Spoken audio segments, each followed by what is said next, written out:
Out rocking with the hottest boxing podcast in the land with your host, Coach Malachi Williams. True.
Yeah. What's going on, family? It's that boy, Coach Malachi, in the building, and we are back.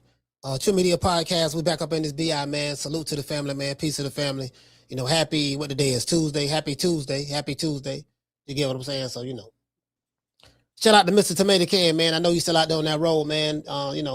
Getting that paper. You see what I'm saying? Stacking it up, Yeah, man. Shout out to Hollow Davis. Hollow, what's going on, brother? Boy, it's a whole lot. Boy, God damn. Shout out to Chris. Chris, what's going on, Chris? Shout out to Pookie Matlock. Shout out to Daniel. Shout out to Carl Blair. Yeah, Clinton. You get what I'm saying? We're gonna let a few more people roll in. It's gonna be kind of thick today. It's gonna get a little thick one point in time. Thick. Shout out to Jamie. Shout out to Mr. Board. Yeah, man. You know what I mean? Hey, that shit reminded me of my homeboy Ralph. He was telling war stories. I was in this housing projects called College Hill housing projects right here in Tampa. The area is still there, but the projects no longer exist. They tore them down and then rebuilt some low income homes, which pretty much the same goddamn thing. It's pretty much back to the projects again, to be fair.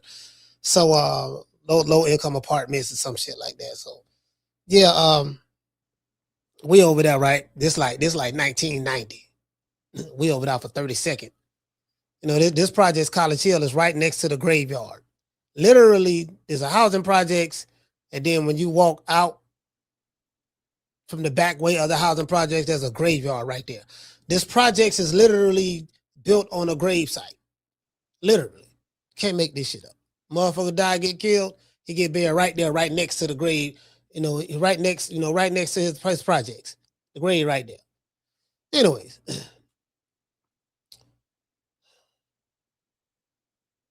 Damn, I forgot what I was going to say. Damn, I forgot what I was going to say. Damn, what was I going to say? Oh, yeah, my homeboy Ralph. Yeah, Ralph. Yeah, anyway, so we over there in College Hill and shit. Ralph like to tell war stories. Ralph like to tell war stories. He be saying like fantastical stories. Shit that just ain't true.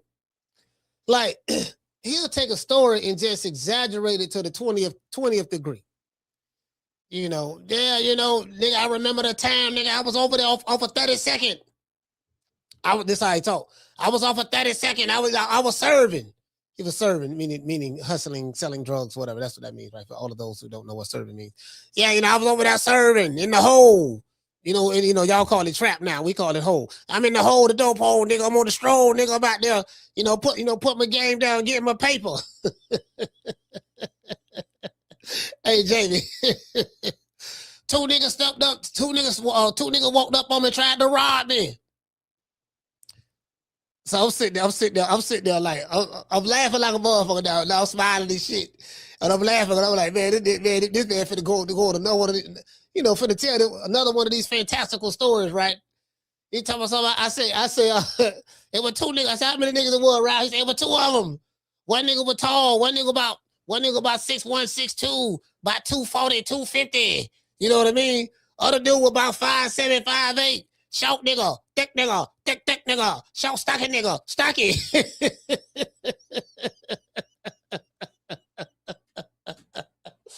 I I say, bro, hey, bro, it's about 15 of us out there, right? I'm laughing like a motherfucker. I say, Ralph, how many, how many people, I said, how many dudes it was again? It was 2 of them. I said, what they look like? One nigga about 6'2", 6'3", about 250, 260. He went from 240 to 250 to 250 to 260. By 250, 260, maybe 275. Ralph like 5'9". Other nigga was, what other nigga look like? Other nigga was a short nigga, thick nigga, short stocky, about 5'7", 5'8", little shorter than me. See what I'm saying? Thick nigga, thick. I said, what it look like? I said, Ralph, what it look like? He said, thick.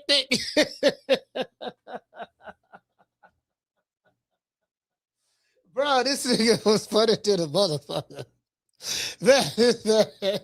Hey, he's still alive too. I ain't seen him in years. I haven't seen him in years. He's still alive. He's still in the city somewhere. I gotta find him. Man, this dude here, man, this man got some war stories, bro. This man got some war stories, fam. Nigga lying like a mother. I'm talking about just straight capping, right? See what it is, right? He'll take a small situation and just put the yeast, like he'll just yeast it up, make it seem like it's way bigger than what it really was. You get what I'm saying? Like he can have a fight with one dude, and another dude will be right there watching, but the other dude don't jump in it. He just watching, because the other guy, he's with the guy who you're fighting, but he's not jumping in it. He's just watching and letting it be one-on-one. You whoop the dude. When Ralph tell the story, I had 2 niggas, I whooped 2 niggas a day. You did, you have it. 2 niggas tried to jump me, but my wallet game was too strong. I said, what happened, Ralph? 2 niggas tried to jump me, dog.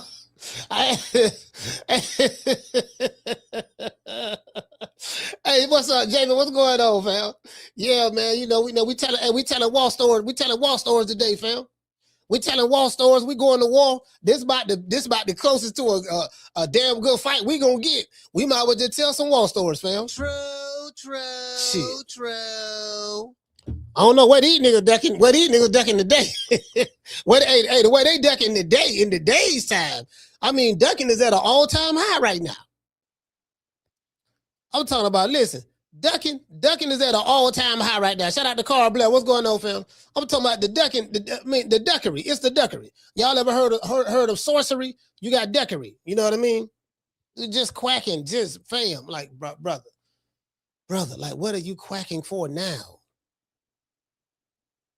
Do you get what I'm saying? Like, why are you, like, what's the problem? What you complaining about now? You dig? Shout out to Mr. Golden. Mr. Golden, what's going on, fam? Hey, H-Town T say, I got a nigga named Timbo do the same shit. Every city got a dude like that. He said, I think everyone knows a Ralph. Yeah, facts. Listen, hey, H-Town T, every hood, there's a dude that's a world-class capper. Boy, I'm talking about, when it comes, I'm talking about, listen, anywhere around the world, you probably go in any ghetto, there's a dude that he got a mean talk game. He telling war stories. He always put some yeast on it. You could tell when he putting yeast, because it just sounds too unbelievable. Okay, you whoop 2 niggas. Yeah, so I said, so what happened in the fight? So what happened? So the tall nigga, the tall nigga, the nigga that was sick by 6'2", 6'3", he had to rush me. When he rushed me, I went up under him. You know what I mean? Caught him with an uppercut. I slipped it. He rushed me. He threw a 2-piece at me. I slipped it. Went to the side. Came up. Went up under him. Caught him with an uppercut. Bam! I hit him with the one-hitter quitter. I hit him. He knocked him out. He was knocked out. I said, what happened to the other nigga? Oh, so he talking about there was a short nigga, thick nigga, short stocky nigga, stocky. What happened to him? He was about 5'7", 5'8", about 220. Thick nigga, short stocky nigga, stocky. I said, what happened, Ralph? The nigga rushed me. When he rushed me, I went up under him. I had him in the air. I was just shaking that nigga. Just shaking him. I was shaking the nigga. Just shaking him. I was shaking him like a pit. Like about 4, 5, 6 times. Then I slammed him on his haircut. True. I say, man, this nigga. Oh my God. Man, this nigga. Hey, he be dead serious too. He be dead serious. This I'm like, come on, fam. Like, come on, expel. Like, all right, goddamn. I was with you. Okay, I was even with you when you said the tall nigga had no Russian, you had no slid, went up on them, came up with an uppercut. I could have went for that. I probably could have went for that. You had me with that one. But then nigga about 5'7", 5'8", short nigga, thick nigga, short stocky nigga, stocky, thick. Hey, I said, hey, Sal T, what it look like? Thick.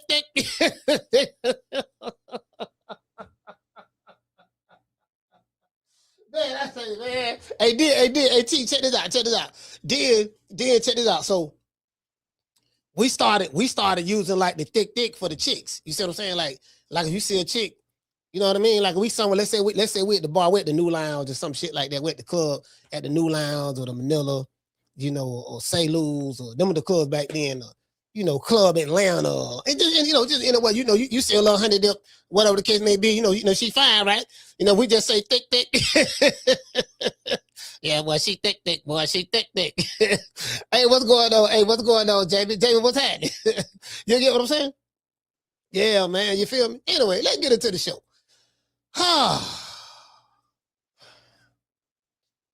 Shakur Stevenson. Shout out to Shakur. He getting the bag over there. And I think, you know, I think Shakur been getting a lot of flack about his boxing style, right? It's two guys who get flack about their boxing styles, and that's Shakur Stevenson and that's Devin Haney, right? And I think for Shakur, he believes, or in his mind, if someone criticizes his boxing style, then that means they don't know nothing about boxing. And to me, that's just so dismissive, because if a motherfucker don't like a certain football team style, like one team may be a defensive team, they don't score a lot of points, and another team may be an offensive team that score a lot of points. The reason why people like the Kansas City Chiefs is because their football games are exciting. These motherfuckers be going up and down the field scoring, and you better be on your game. They gonna, and then if it's going back and forth, you know, they scored and the other team scored. They scored, the other team scored. Fans like games like that more than they like a defensive game. Well, the game 6-3. The Chicago Bears beat the Green Bay Packers 6-3. Like, what style game they prefer? That 6-3 shit. Of course they're gonna be happy their team won, but you get what I'm saying. Or you want an exciting game. So he just being dismissive as it relates to that, right? You know what I mean? Like, you don't have to be a boxing historian to know what boring is. Boring is anything that lacks excitement. That's pretty much it. Boring is anything that lacks excitement. Man, that nigga, if the motherfucker going to sleep on your fights, if he talking to his baby mama on the phone, on three-way, if he's looking at TikTok when you fighting, put it this way, if fans in the audience looking at their phones, texting their baby daddies, talking to their lawyers about going to court in the morning, if you're looking in the audience, a motherfucker doing that, or if you hear people booing, they booing for a reason. These people did not spend their hard-earned money just to come to a place to boo. They spend their hard-earned money to come to a place to enjoy themselves, to be entertained. So to say that, yeah, dog, you know what I'm saying, dog, if you don't like my style, my nigga, you see what I'm saying?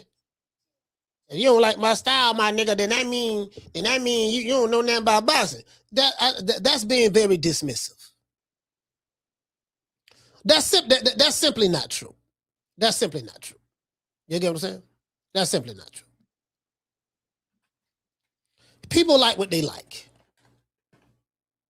You have professional boxers, retired Hall of Famers tell you that certain fights are boring when they watch it. Does that mean those professional boxers and retired Hall of Famers, that means they don't know nothing about boxing too?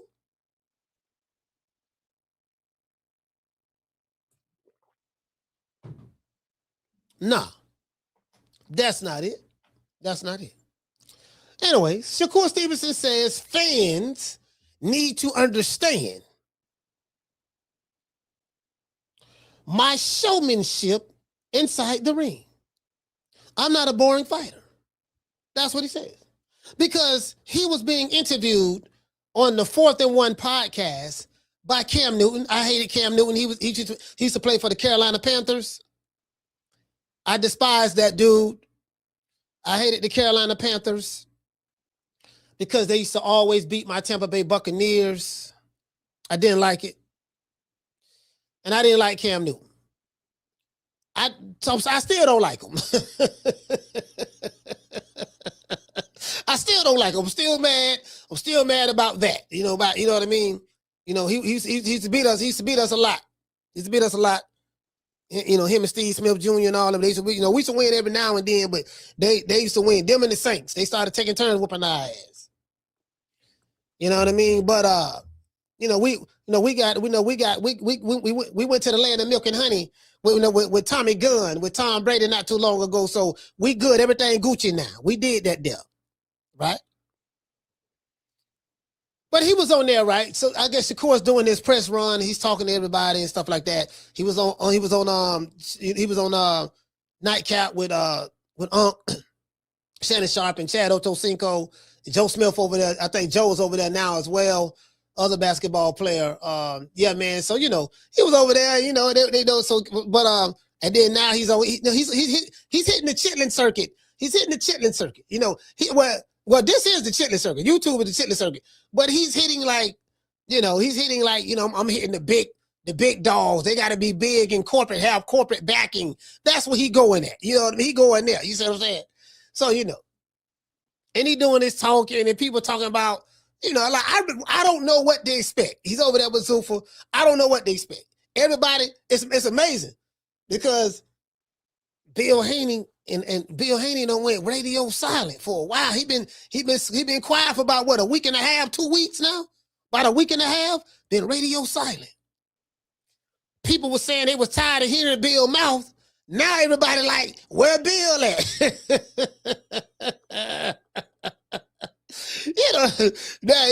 Where Bill? Now you want to know where Bill at? So I know what it is. Y'all know Bill. Y'all know Bill. Bill get the internet. Bill get the internet popping. He get social media popping in boxing. He do that. Bill come out of nowhere because listen. You hate him. Y'all hate to hear him talk, and then when he ain't saying nothing, y'all hate the fact that he ain't saying that. Hey, because you just want to. Because some motherfuckers, you just want somebody that you can complain about. I just want to, man. What a nigga so I can complain, dog. I just need to complain about this motherfucker, dog. Damn, he ain't around, so I can't complain about him. You see what I'm saying? Yeah. You see what I'm saying? So it's shit funny. In a recent interview with Cam Newton, Shakur Stevenson addressed boxing fans' criticism of his boxing style. Shakur says that that he is so good at hitting and not getting hit that fans think his style is boring because he dominates his opponents so easily. Shakur Stevenson spoke on how he dominated Teofimo Lopez in his last fight. He even had Teofimo backing up during the fight. He was saying, look, man, how can you say that was boring? He said, I was engaging. I was putting hands and foots and toenails all off in Teofimo Lopez's ass. I was going oops upside his head. You see how Teo's face was looking when I finished with it? I rearranged his face and everything. He apologized for slavery. He apologized for all the racist stuff he said about Black and Puerto Rican people. No, you know what? No, I ain't gonna lie. Shakur did make Teo apologize for slavery. He did say that after the fight. But however, if Shakur really wanted to make a statement, because he had them hurt Teofimo on multiple occasions in that fight, he had them hurt him. He should have stepped on him and did something ain't nobody else did to Teofimo Lopez. And that's get him out of there. you like your skill set over Tio was just on a whole nother level. Teofimo, he all right fighter. He all right. He been match made very well over there top rank. He beat Lomachenko. He did that. Now he did beat Lomachenko. But after that, he lost to George Kambosos. He lost to George Kambosos. Nigga, motherfucking George Kambosos came from Australia on a kangaroo. He came on the kangaroo, went to New York, in Brooklyn, where Teofimo say he from, because he don't claim Florida. He say he from Brooklyn, New York. So he from the Brooklyn, right? He went in Brooklyn, goddamn Teofimo, doggone George Kambosos put hands and foots on Teofimo, dropped him and everything. Took his 3 belts. Shout out to Dulo. Took his 3 belts. It took his fake undisputed. Motherfucker, boy would holler about they undisputed. I said, how you undisputed when Devin Haney is the WBC champion? Nah, we undisputed. We undisputed. They had the WBC French fries belt. Dog on Mauricio Suleiman had no pull the Machiavelli. He had no pull the Machiavelli, had no created the French fries belt, and then say, this is a special designation belt. Had them niggas paying sanctioning fees too. He said this is a special designation belt. Really, the French fries belt was the duck belt, because it gave you the ability to be able to duck your mandatory. Whoever your mandatory is, that shit didn't count if you had the French fries belt. So he had the French fries belt with the holler about he was undisputed. I say, man, somebody, he must don't know. He can't know. Fam, you ain't on the list, dog. When they look at that list about the other undisputed, the people who was undisputed in the 4-belt era, your name ain't known there. And because of Teofimo Lopez, because if you say Teofimo was undisputed and then George Kambosos beat Teofimo, that means George Kambosos was undisputed too. Ain't nobody said George Kambosos was undisputed. But wait a minute, he beat Teo. So come on, fam. Hey, fam.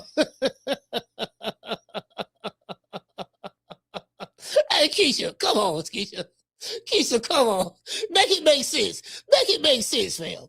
Make it make sense. Come on, fam. So you feel me? And they went to holler about, they went on a world tour and every goddamn thing. We did it first. And we motivate even the greats. This is different. You understand? We have Jennifer Lopez, we have Maluma, we have J Balvin, we have, when I called him up, I was like, yo, what do you think, Eddie? If we bring the belts together? And Eddie said, that shit is a good idea. I think the only person that can beat Canelo right now is like maybe 4 years or 5 years from now, my son.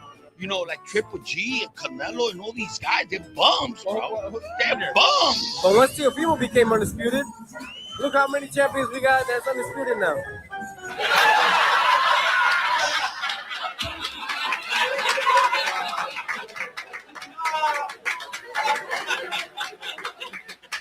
Do y'all remember that? Do y'all remember that? Y'all remember that? That was right after they beat Lomachenko, right before the George Kambosos fight. They had Ellie Sucker nigga Nutsack right there doing the interview, and doggone T Diddy, T.O. Senior, he would go around talking about something. We did it first, because Canelo had them became undisputed when he beat Caleb Plant. He was the first in the 4-belt era, super undisputed champion in the 4-belt era. Canelo did that. So after the fight, Canelo up there taking pictures with all his belts. Teofimo Lopez and his daddy come out of nowhere. Teofimo got all his belts. He got the IBF, the WBA, the WBO. He had the Ring magazine belt. He got the Lino title. He got the Ring, and he got the WBC French fries belt. He got the French fries belt, and he's standing up there. He said, I told Eddie, Eddie, man, why don't, I'm Latino, Canelo Latino. Why don't we get together and just take a picture, undisputed, we undisputed, y'all undisputed. Let's take a picture together. And they took the picture together. Man, I'm telling you, man, how you go to another nigga fight with your belts to take a picture with the champ? Now, who do that, fam? Shout out to Dulo. Hold on, shout out to Dulo, man. Hey, okay. For becoming a member, man. Salute to you, fam. Let's give him a round of applause. Nigga, hey, How you see what I'm saying? That's like me going to your birthday party. And I'm talking about it's my birthday. Yeah, dog, it's my birthday too. But I'm at your birthday party. If it's my birthday, and you got a birthday the same day I got, why you at my party? You should have a party yourself. Yeah, dog. Yeah, my nigga, it's my birthday too, dog. Where my presents at? Like, fam, this ain't your party, fam. Like, this somebody else's party. Nigga went to hollering about he was undisputed. And then George Cambosos won the French fries belt. And then he went to holler about he was an emperor. Hey, that French fries belt was cursed. George Cambosos, because I remember they had Devin Haney up there doing the interview, right? It was Devin and Bill standing together. And George Cambosos, he had all the belts. And Devin Haney had all the belts except the WBC belt. He had the French fries belt. He had no beat from Tio and took that from him. And then Devin had the real belt.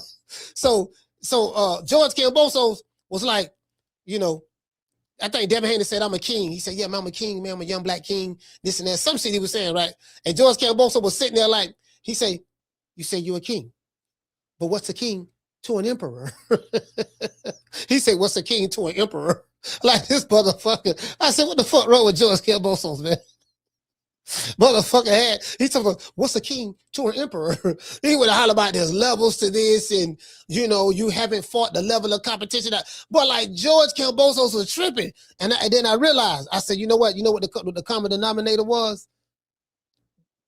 George Cambosos had the French fries belt. He had the French fries belt. And it seemed like everybody who got that French fries belt, they started acting crazy. So I remember when I interviewed Bill, I said, look, man, y'all beat George Cambosos, man. What y'all gonna do with the French fries belt? He said, man, I promise you, we gonna retire that belt. We gonna throw it away. We gonna put an end to all of this foolishness. And that's exactly what the Haneys did when Devin beat George Cambosos for the French fries belt. You haven't heard anything about the French fries belt no more. That bitch, ironically, it disappeared. Well, you know, I guess I'd be like everybody else and saying Al Heyman. You ain't got to believe me. Go Google it. Don't everybody believe in Google? Go Google that shit. Yeah, for real, though. That shit disappeared. Now, but Shakur Stevenson spoke on how dominant he was against Teofimo Lopez in their last fight. You know, he even had T.O. backing up during the fight, right?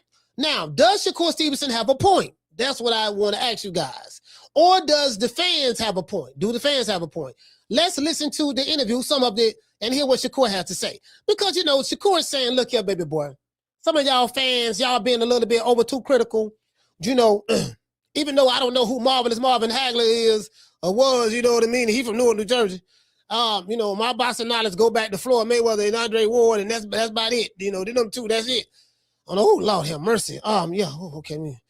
This nigga dumb in the motherfucker. Anyway, yeah, so yeah, dog. So is he right though? Is it that his style is just so impeccable and he dominates high levels of competition so much that you guys really don't understand what you're looking at. You don't understand the magnificence of the artful display that you're seeing, and you're being unappreciative. You know, does Shakur Stevenson have a point? True. Does he have a point? You see what I'm saying? While y'all figuring that out, I want to dedicate this show to the hood. I want to thank the whole hood who came out here. I love y'all. I did this for the hood. Y'all know I beat that boy. You know, I just want to dedicate that to the hood. You know what I mean? And also, man, I want to thank Al Heyman. Well, you know, I guess I'd be like everybody else and saying Al Heyman. I can quit my job now, baby. 6 figures, baby. You feel me? But a name. Do you have a name? Oh, nah, I ain't got no name, you know. Name them names, man. They know who they is. Name them names, please. The names need to be named. They know who they is. The Mexican monster. Yeah, what it is, man. Hey, look here, man. Hey, look here. To all the women out there who want a real man, I got somebody for you. Hey, woman. Listen here. Since your old man ain't got no heart, maybe you'd like to see a real man. I bet you stay up late every night dreaming you had a real man, don't you? I tell you what, bring your pretty little self over to my apartment tonight, and I'll show you a real man. That's for all you women out there looking for a real man. You dig? And for all, listen, for all you coons out there, you know, who buck dancing for butter biscuits. You know, if you're a part of the BFD BB committee, do you know what the BFD BB stand for? Buck dancing. No, the BDF. The BDF. The BDF BB. Buck dancing for butter biscuits. For all of those who like the buck dance for butter biscuits, I'm gonna play your favorite song right now. Oh, Miss Hillary.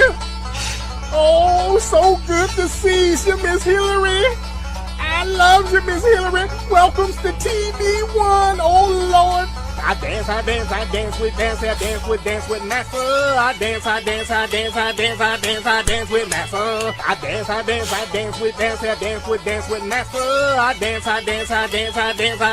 dance with Massa.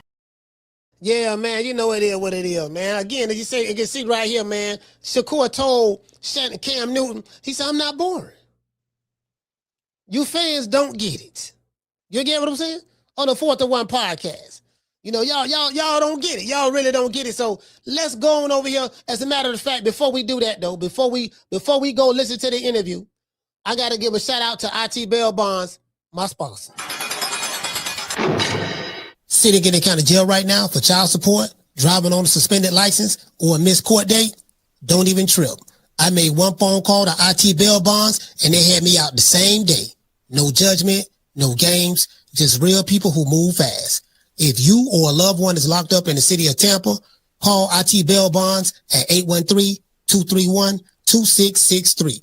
IT Bail Bonds is located at 6201 East Hillsborough Avenue, Tampa, Florida, 33610. IT Bail Bonds. When freedom is on the line, call IT. When freedom is on the line, you know what I mean? Don't worry about it. We know you have a friend in IT. Don't worry about that there. Freedom on the line, just call IT. You see what I'm saying? Just remember that number. If you're in the city, just remember that number. You know what I mean? Hey, what it say? Jamie say, she say that man Cooney for real. Yes, sir. He showing up, but he was shoe shining for doggone Hillary, bro. He saw Hillary Clinton. Oh, Miss Hillary. I love to see you, Miss Hillary. So they're trying to show her how to dance. And he was trying to show her how to, I don't know what the hell he was trying to show her, how to do the wobble or some shit. I don't know what the hell he was doing. Nigga, I don't know what the hell he was doing. He was soft shoe Cooney, though. He was soft shoe Cooney like a mug. Boy, I was like, on national TV. Say, damn. Got no shit. He was smiling, showing all 32 teeth. He was so happy Miss Daisy was there. Oh, Miss Daisy, oh, you right here, Miss Daisy. Oh, Lord, Miss Daisy. You know what I mean? He sitting there, he saw Miss Daisy, that nigga with the skinning and grinning, showing all 32 teeth, buck dancing, chicken Georgian. You get what I'm saying? Yeah, it is what it is. Yeah, man, y'all know what time it is. Hold on, man. As a matter of fact, hold on. Let's do this. Let me go ahead and pull this up right here. Let's go share this page right here, and let's see what Shakur talking about. Because he might have a point. See what I'm saying? I think, the brother might have a point. What do you say? Hold on. Let's pull it up right here.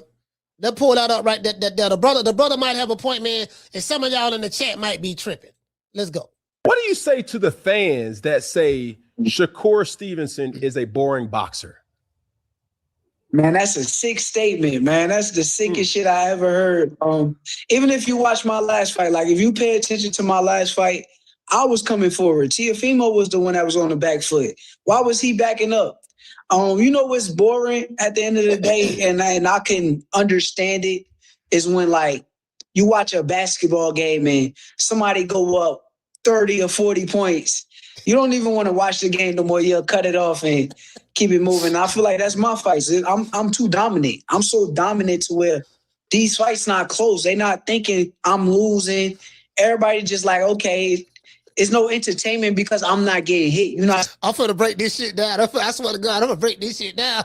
We finna have some fun with this one, boy. Seeing me wobble, hurt, or like in bad situations, and that's not my fault. That's not my fault. I don't think that I should be to blame for.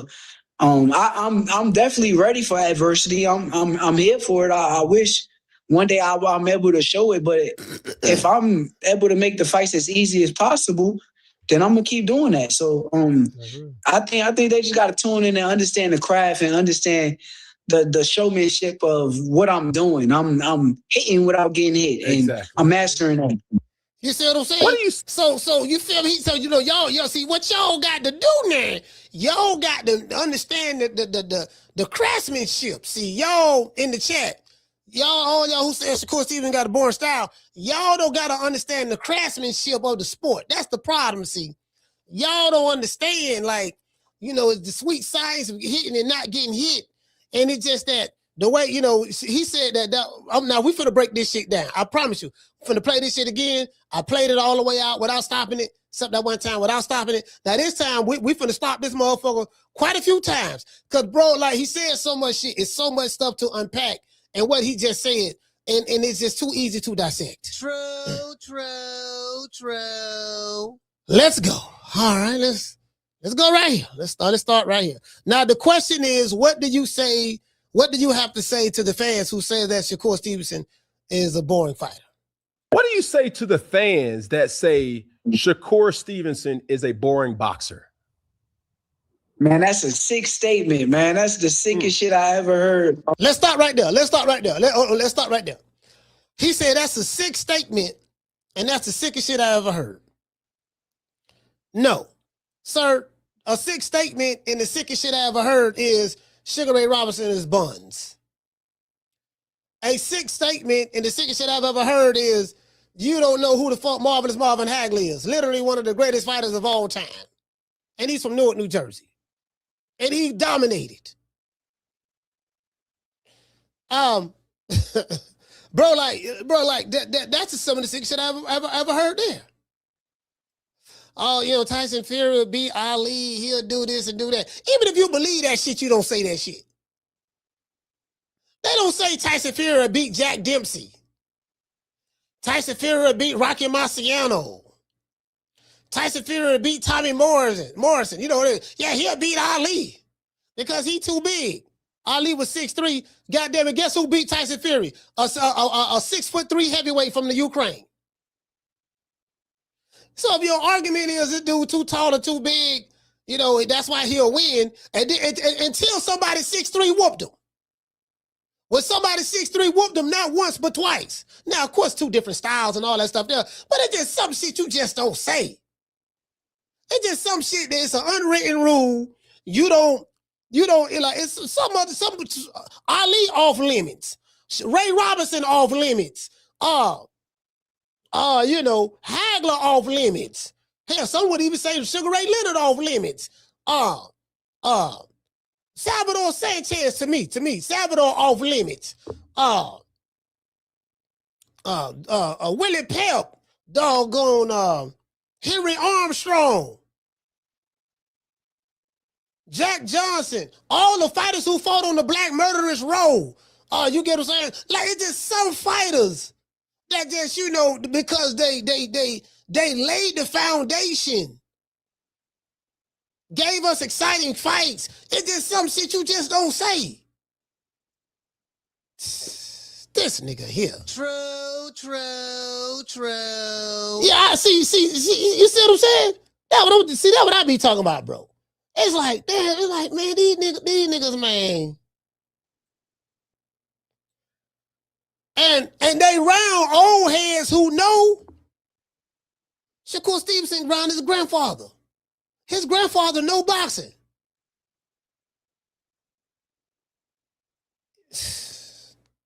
I don't get it, man. I don't, bro. I'm like, man, you get what I'm saying? Anyway, we don't broke that down. Let's go. Even if you watch my last fight, like if you pay attention to my last fight, I was coming forward. Teofimo was the one that was on the back foot. Why was he backing up? That's not. Now that is true. That is true. Teofimo was like going back and forth because every time Teofimo tried to press the action, Shakur make sure that he jumped back further enough, and then he'll catch Teo coming in. Teo try to leap in there, and Shakur was timing him, catching his ass, bam, bam, piecing him up. I think he almost dropped him one time. One time he caught Teo hand almost touched the canvas. You know what I mean? So he had pieced him up a little bit, right? And then Teo didn't know what to do. And then Shakur started stepping to him a little bit more, stepping to him, and he was touching him when he wanted to touch him, and it was nothing that Teo can do about it. You get what I'm saying? So slick Puerto Rican fighter. True. Slick Puerto Rican fighter. Puerto Rican. He come to the ring with the Puerto Rican flag, so that's what he represent. You know what's boring at the end of the day, and I can understand it, is when like you watch a basketball. Now I want y'all to look at Cam Newton looking, and look at this other dude looking. Them niggas look bored already. I want you to look. Just look at the facial expression like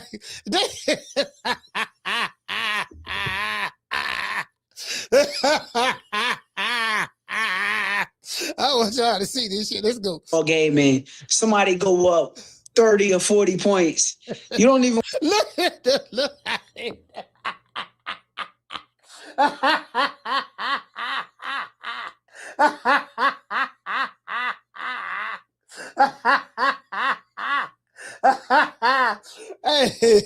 Hey, look here, man.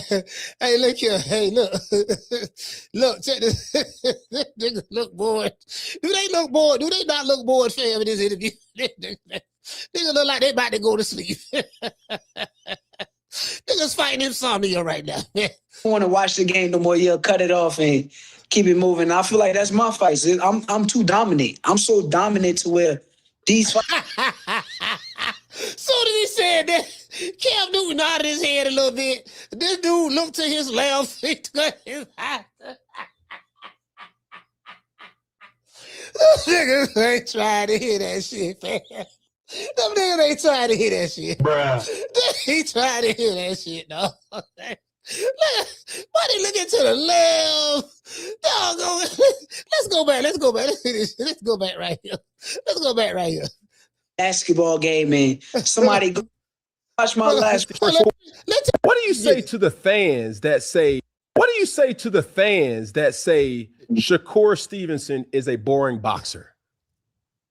Man, that's a sick statement, man. That's the sickest shit I ever heard. Buddy laughing and shit. Hey, look, Cam Newton snuck that in there. What do you say to the fans, too? It's all about the tonality. It ain't what you say, it's how you say it. Even if you watch my last fight, like if you pay attention to my look at Buddy looking down at the paper. He like, yeah, I want to see how this nigga gonna answer this shit. Last fight, I was coming forward. Teofimo was the one that was on the back foot. Why was he backing up? You know what's boring at the end of the day, and I can understand. Cam Newton got his head down. This nigga. Cam got his head down, fam. The other dude, he fighting sleep. Standard is when like you watch a basketball game and somebody go up 30 or 40 points. You don't even want to watch the game no more. You'll cut it off and keep it moving. I feel like that's my fights. I'm too dominant. I'm so dominant to where he's like, oh, that's what you called it? Oh, okay. Now look at Cam. Look at the look on his face. They're like, okay, well, yeah. Look at her. Okay, you know what I mean? Too dominant, huh? These fights not close. They not thinking I'm losing. Everybody just Buddy don't put. But turned his head to the. Now he looking to the right. He looking at the screen. Cam for taking the puff out of the cigar. It's like, okay, it's no entertainment because I'm not. Buddy looking back to the left again. He looking back to the left. Getting hit. You're not seeing me wobble, hurt, or like in bad situations, and that's not my. But look at the look on his face. Bro, look at the look on his look. Man, I had to go back and look at this shit. I had to go back and look at this shit. No, I'm looking at this shit in real time. I'm looking at this shit in real time right now, dog. This is my first time breaking this shit down live on air. I'm looking at the body language. Niggas looking, niggas looking every which way. Man, come on, fam. My fault. That's not my fault. I don't think that I should be to blame for. I'm definitely ready for adversity. I'm here for it. Look how they looking, fam. Look how they looking, fam. It's the look. I wish one day I'm able to show it, but if I'm able to make the fights as easy as possible, man, these niggas want to be anywhere other than where they at right now. then I'm gonna keep doing that. So he said he gonna keep doing it. I think they can't start smiling and shit. just gotta tune in and understand the craft and understand the showmanship of what I'm doing. I'm all right. Let's start right there. Let's go. Okay, he said y'all got to keep doing that. So I think adversity. I'm here for it. I wish one day I'm able to show it, but if I'm able to make the fights as easy as possible, then I'm gonna keep doing that. So Kale started laughing. He said, this dude right here say that's real. And Kale started laughing. You gonna keep doing it, huh? He said, yeah, man, you see what I'm saying? That nigga, I keep winning the way I'm winning. You see what I'm saying? I'm gonna keep doing it.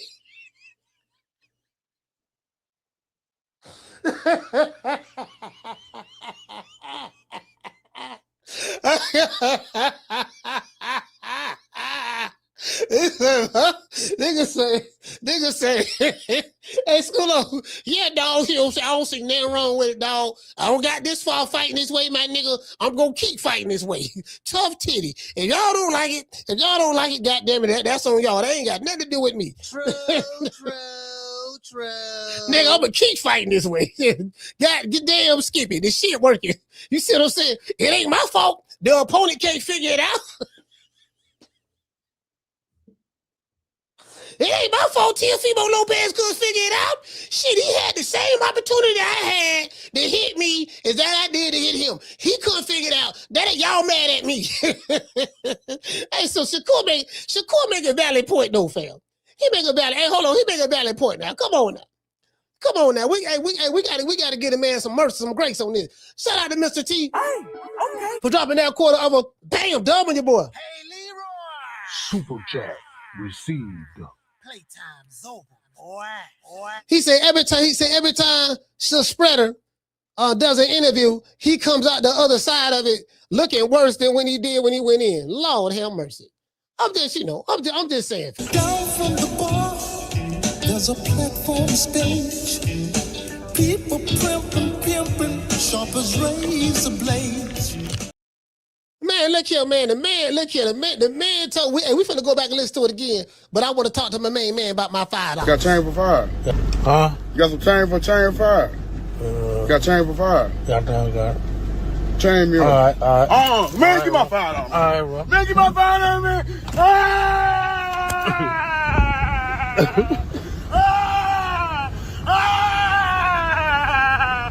Give my $5. Give my $5. I'm gonna kill you, bitch. Give my motherfucking $5, man. Man, stop playing me, man. Give me a $5. I'm gonna tell you got it $5. I'm gonna tell you got it $5. Yeah, man. See, you fans. Y'all don't know what y'all be looking at too. See, y'all nigga be putting on a masterpiece. It be a masterclass performance. The art of hitting and not getting hit. You know, and y'all don't get it. Y'all don't get it, dog. Y'all don't get it. Y'all just don't get it. You know what I mean? So let's hear it one more time. Let's hear it one more time. This dude, hey, listen, man.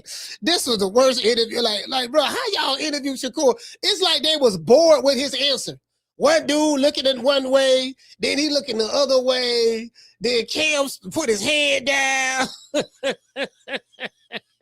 He put his head down. Then he started smoking on the cigar. Then he started laughing when Shakur said, yeah, man, I mean, shit. If nigga ain't figured out, he's figured it out. I'm going to keep doing it.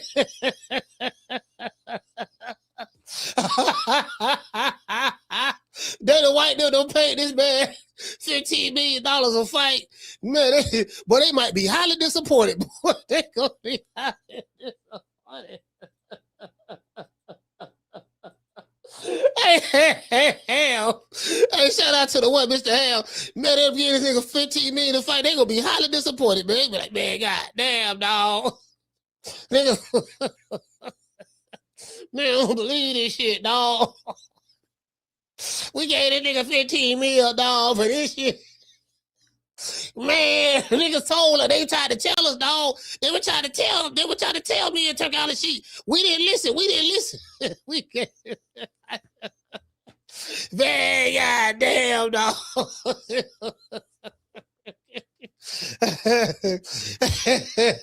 Hey, bro. I ain't saying that. I don't want no smoke. I do not want no smoke with Shakur fans. I'm telling y'all that right now. I don't want no smoke. I think the fans are being unfair. See, y'all got to understand. Y'all see this. Let's say this one more time. What do you say to the fans that say Shakur Stevenson is a boring boxer? Man, that's a sick statement, man. That's the sickest shit I ever heard. Even if you watch my last fight, like if you pay attention to my last fight, I was coming forward. Teofimo was the one that was on the back foot. Why was he backing up? You know what's boring at the end of the day, and I can understand it, is when like you watch a basketball game and somebody go up 30 or 40 points. You don't even want to watch the game no more. You'll cut it off and keep it moving. I feel like that's my fights. I'm too dominant. I'm so dominant to where these fights not close. They not thinking I'm losing. Everybody. Could it be the opponent? You know, if that's the case, could it be the opponent? like who you fighting, fam? Could it be the opponent? Like what type of advantages are you having to having these? Could it be that? I'm just asking. I don't know. I don't know. True. I don't know. He did fight Teofimo. Now he fought Teofimo. He did fight Teofimo. Now he fought Teofimo. You know, you see what I'm saying? So the man say he making it a little easy, fam. Just like, okay, it's no entertainment because I'm not getting hit. You're not seeing me wobbles. So he admits that there's no entertainment. Hey, did you catch that? Every interview he do, did you catch that? He admits that there's no entertainment. He said there's no entertainment because I'm not getting hit or wobble. See, that's why there ain't no entertainment.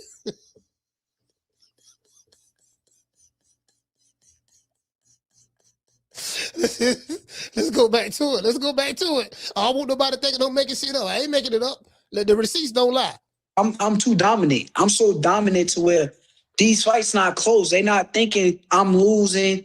Everybody just like, okay, it's no entertainment because I'm not getting hit. You're not seeing me wobbles, hurt, or like in bad situations. And that's not my fault. I don't think that I should be to blame for. I'm definitely ready for it. Oh, okay. Wait. Okay. So let's stop right there. Is Shakur Stevenson right? That's not his fault. Why is he to blame for putting on such dominant performances? It's boring because the other guy can't hit him. That's not his fault. Does he have a point? Hey, Keisha, does he have a point? That's what I'm trying to figure out. Hey, shout out to Adrian. Adrian, what did he say? He said he was about to say for running. No.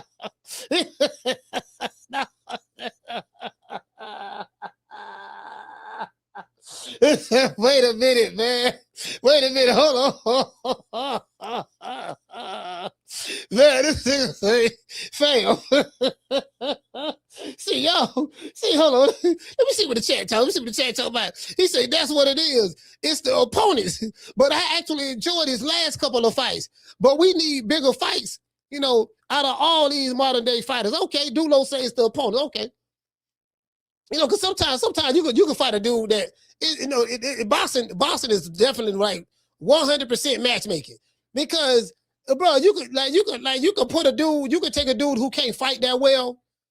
He a half decent fighter, and you could put him in there with a bunch of tomato cans, and he can knock him out, get him out of there real quick, and you could pad his record, make this guy look like he's something. And you take some highlights from his fights, put together a nice little highlight reel, then you put it on social media, and then and then they spread and they go viral. You see it on TikTok. Then motherfucker thinking because of that reel, the highlight reel, that you really, really like that. And then when they put you in the ring with somebody who really like that, and that dude smash you, then motherfucker looking like, hold on, man, I thought he was like, yeah, man, he was looking good. because they had some good opponents for him. True. Yeah, he was looking good because of the matchmaking. Yeah, he was looking good because of the matchmaking, fam. They had him matched up good. You know what I mean? You feel me? But this ball been taking the easy matches. Fight another ball. You know that's what they'll say. I'm saying that's what they'll say. You know what I mean? So, anyways, look how they looking, bro. Hey, for me, it's Cam and his co-host right here. This other dude. It's these two dudes, but look at the body like. But just look at Cam and look at the other dude. I forgot his name, but. What do you say to the fans that say Shakur Stevenson is a boring boxer? Man, that's a sick statement, man. That's the sickest shit I ever heard. Even if you watch my last fight, like if you pay attention to my last fight, I was coming forward. Teofimo was the one that was on the back foot. Why was he backing up? You know what's boring at the end of the day, and I can understand it, is when like you watch a basketball game and somebody go up 30 or 40 points. You don't even want to watch the game no more. You'll cut it off and keep it moving. I feel like that's my fights. I'm too dominant. I'm so dominant to where these fights not close. They not thinking I'm losing.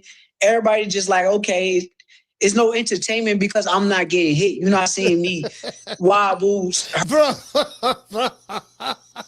the more he talk, bro, the more I play it, the worse it is. I say, man, this man, the more he talking, man, the worse he making himself look. He don't even realize. He's like, yeah, dog, no, dog, I'm dominant. See, when I think of dominant, I think of Floyd Mayweather versus Arturo Gatti.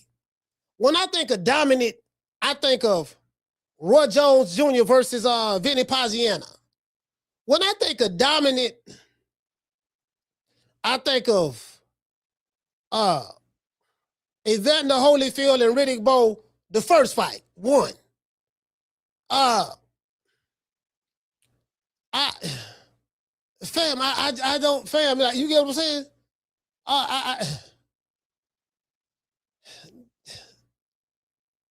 I guess there's different ways of dominating a fight, but my definition of domination is that haggler. just pick a fight. Just pick a fight. Pick any haggler fight.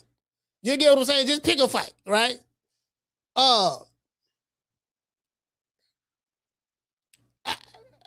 You know, when I see a Shakur Stevenson fight, I don't know if I walk away with the word dominate. You know, dominate. Crawford and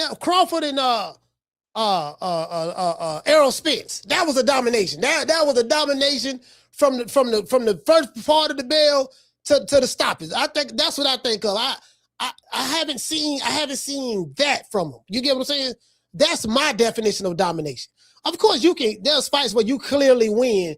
Yeah, you won the fight. It was a unanimous decision. You won, but I don't want to say dominant. You know what I mean? Like, I think there's levels to the term domination. That's all I'm saying. I think there's levels to it. That's all I'm saying there. Not taking away what Shakur is saying, but that's what I think about when it come to like dominating, having a dominant performance in boxing. Somebody go up 30 or 40 points.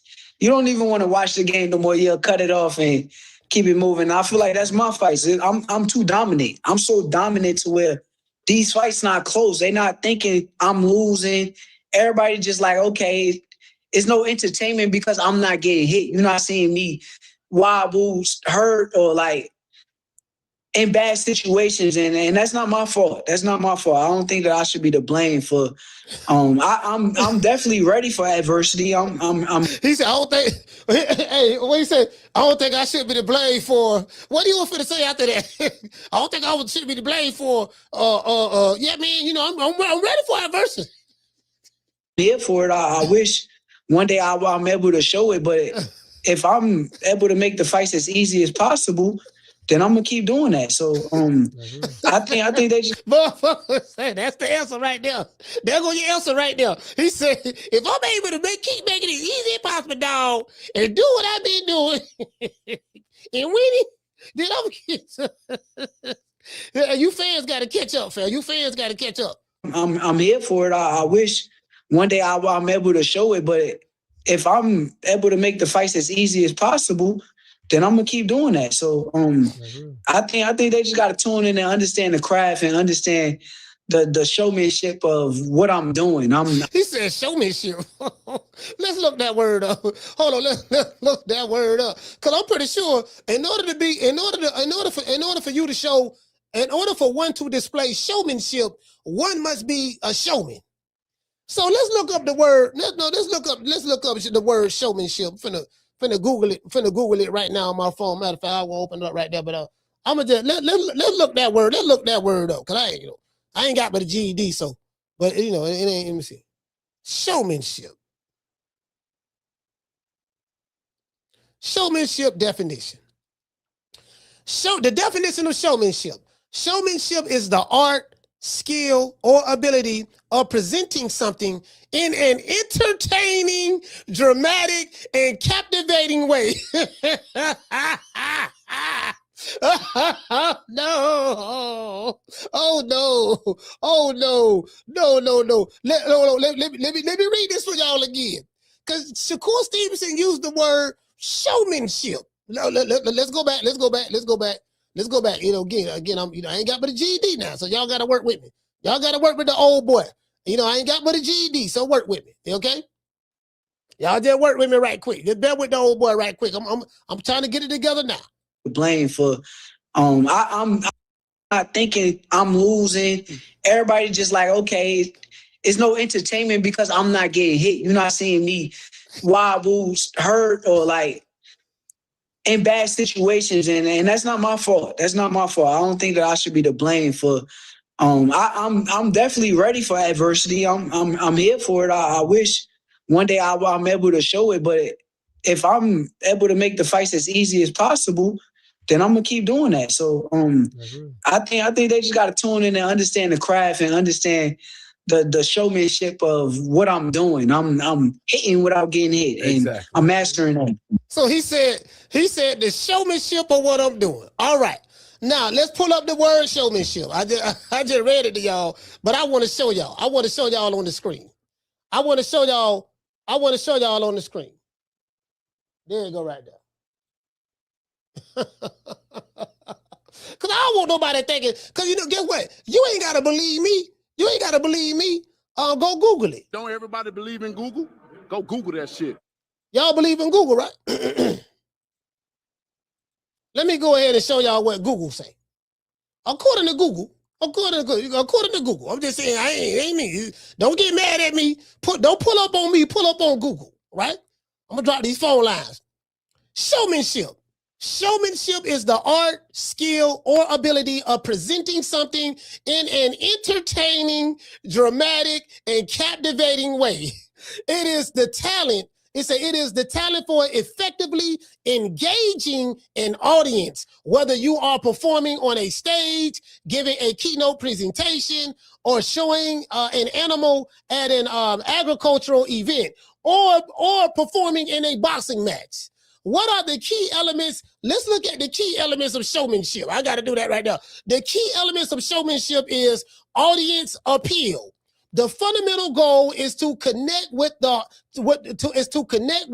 and hold the attention of those watching, turning a routine presentation into a memorable experience. What is the other key element of showmanship?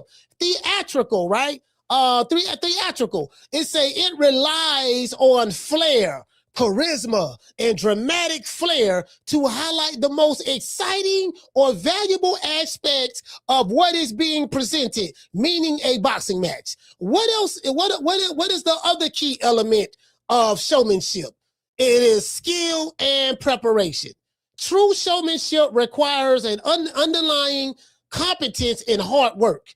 It is about knowing exactly how to present a product, talent, or a subject in its most favorable light. Now we just looked up the key elements of showmanship. Now that you know the key elements and the definition of showmanship, one must ask himself, is that what you get from Shakur Stevenson when you watch his fights? See, this is the only YouTube channel that's going to break this down like this here. Y'all saw how we just broke that down on the spot. I had no idea I was going to do this. Just on the spot. That's why I can't be corporate, because you can't script this shit. This ain't no script. Shout out to One Jiggy TV. Don't everybody believe in Google? Go Google that shit. Hey, okay. He said, is Devin Haney an entertaining fighter? A lot of people say no. A lot of people say no. If you're a Devin Haney supporter, you would say yes, but a lot of people say no. Devin Haney isn't an entertaining fighter. I mean, it is what it is. Some people say, you know what I mean. So, I think Devin Haney and Shakur, they have a lot of similarities in their boxing styles and stuff like that. A lot of similarities. So, they don't fight the same way, but they have a lot of similarities. Do you get what I'm saying? So, but yeah, now you know. So now you know what showman is. Now we know the definition of showman, right? You get what I'm saying? Let's look at this one more time. Why are we looking at the word showman? Because of this. What do you say to the fans that say Shakur Stevenson is a boring boxer? Man, that's a sick statement, man. That's the sickest shit I ever heard. Even if you watch my last fight, like if you pay attention to my last fight, I was coming forward. Teofimo was the one that was on the back foot. Why was he backing up? You know what's boring at the end of the day, and I can understand it, is when like you watch a basketball game and somebody go up 30 or 40 points. You don't even want to watch the game no more. You'll cut it off and keep it moving. I feel like that's my fights. I'm too dominant. I'm so dominant to where these fights not close. They're not thinking I'm losing. Everybody just like, okay, it's no entertainment because I'm not getting hit. You're not seeing me wobble, hurt, or like in bad situations. And that's not my fault. That's not my fault. I don't think that I should be to blame for. So is it, I'm going to drop the phone lines. Is it his fault? It's not his fault that these dudes can't hit him. Is it entertaining? No. Is it because is it showmanship? No. I just broke down to you the definition of what showmanship is. Don't argue with me, argue with Google. Argue with the definition of what the word showmanship is. Let's continue. I'm definitely ready for adversity. I'm here for it. I wish one day I'm able to show it, but if I'm able to make the fights as easy as possible, then I'm gonna keep doing that. So I think they just gotta tune in and understand the craft and understand the showmanship of what I'm doing. I'm hitting without getting hit, and I'm mastering that. He said, the showmanship of what I'm doing. And then when we go over here and look up the word show, that's the only problem with that. And we got Google. And we able to look up what the definition of showmanship is. Showmanship is the art, skill, or ability of presenting something in an entertaining, dramatic, and captivating way. That is the key element right there. If you are a showman puts on a performance, in an entertaining, dramatic, and captivating way. If you are performing and the audience is not entertained, there's no drama, and they are not captivated by your performance, then what you are doing, sir, is the opposite of captivating, is the opposite of showman. It's the opposite. Because when you look at the word, the definition, showman, I just broke it down to you. And not only that, let's do this. What are some of the fundamental elements of the word showman? Let's look at some of the fundamental elements of the word. The key elements of showmanship, audience appeal. What is the audience? The audience is the paying public, the people who come see you fight. What is audience appeal? The fundamental goal is to connect with and hold the attention of those watching. Turning a routine presentation, meaning a fight, into a memorable moment. People remember Ali Thriller in Manila because there were so many memorable moments. People remember Sugar Ray Leonard and Duran 1 and 2 because there were memorable moments. People remember Hagler and all these other guys, Hagler and Mentor and Hagler and doggone Mustafa Hamsha, Hamsha. You see what I'm saying? Hagler and what's my main man name?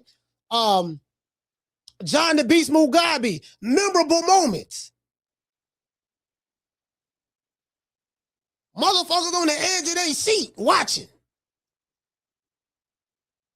If they folding to sleep, those are not memorable moments. The only thing they remember is getting some rest. True.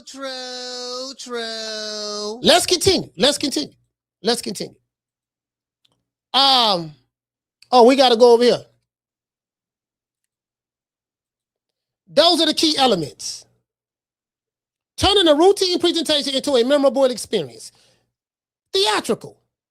Theatricality. We got theatricality. It relies on flair, charisma, and dramatic flair to highlight the most exciting or valuable aspects of what's being presented. So let me break this down in layman's term. Layman, right? Basically what it's saying is, what it is it relies on charisma, flair, meaning excitement. I gotta have some drama to it. Dramatic flair, dramatic excitement to highlight the most exciting part of the fight. We just saw that fight with Jerron Boots Ennis and Xander Zayas. That fight was exciting. That fight was dramatic. Boots took off the first 2 rounds and pretty much dominating fashion. Showed the speed, the athleticism. The 3rd round came around. Boots got cracked. Bam! The crowd went wild. Xander got dropped, I think, in the 1st round and all that stuff too. So that was drama. That was, excitement. And then the 3rd round, Boots got cracked. Bam! People thought he was going to get knocked out. He was out of there. Everybody got excited. And then right after that, he stopped him in the 6th round? I think he stopped him in the 6th. The 4th round, he went through a little adversity. Then the 5th and 6th round, I think he got stopped in the 6th round or something like that there. People remember that because it was excitement. It was memorable. You get what I'm saying? It gave them everything they needed. And because of the excitement of the fight, that's why people remember it. It was memorable. You get what I'm saying? Let's continue. Let's go back over here. The other element of showmanship is skill and preparation. Now, I would give him that. I will give Shakur this, skill and preparation. This is one of the, now he does have this element, skill and preparation. But true showmanship requires underlying competence and hard work. It is about knowing exactly how to present a product. Now, this is the problem. It's about knowing how exactly to present the product, talent, or subject in its most favorable light. So when you want to present the product and talent in its most favorable light, then that means you want to be exciting.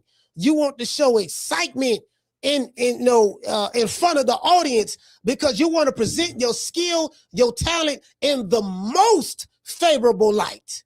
And the only way people can recognize your talent in the most favorable light, there has to be something memorable about your performance. Has to be something that grabs, that excites them. Gives them an adrenaline rush. Did you get what I'm saying? That's all I'm saying, fam. That's all I'm saying. We just broke that down like a 57 Chevy. Phone lines open. You want to talk some shit? Call me. Start some shit, bitch. Sup, fool? You gonna talk shit about me, homie? Where you from? Hundreds of niggas is waiting for your motherfucking call, and they all talking shit about you right now.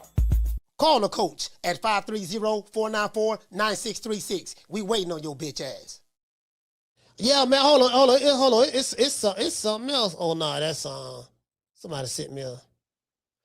Hold on, it's something that Andre Ward said. This came across my timeline. IKey TV put it together. I want y'all to hear this. I want y'all to hear this right here. Just listen to this right here. Listen to this right here. I want y'all to hear this. Tell me what you think about this. Man, I've been hearing more fighters comment about weight, like what a fighter is the night of the fight. He's bigger than me than I ever have in my life. And my thing is like, I wish you would come in 20 pounds over what you came in at 20 hours or 24 hours. I wish you would. Kovalev came in, man, I'm licking my childhood. I wish you would. All that means is you took off a lot of weight and your body rebounded. And yeah, I'm gonna get all that up out of you. I'm gonna make you feel the weight loss and all the stuff. Like that's like, you should be happy about that. It is a size thing, but it ain't a size thing from a, to a point where you can't overcome it. So it's just interesting to me hearing fighters, man, say so much about he's gonna be bigger than me. Like, for them to concede that openly and publicly, it's amazing to me. Like, let me break that part down. See, the shit is a catch-22. Sometimes a fighter can rehydrate too much weight and he's slow as hell. He's slower than a motherfucker. Y'all weigh the same the day before the fight. The day after the day of the fight, he don't rehydrate at 20 pounds. You don't rehydrate at about 15 pounds.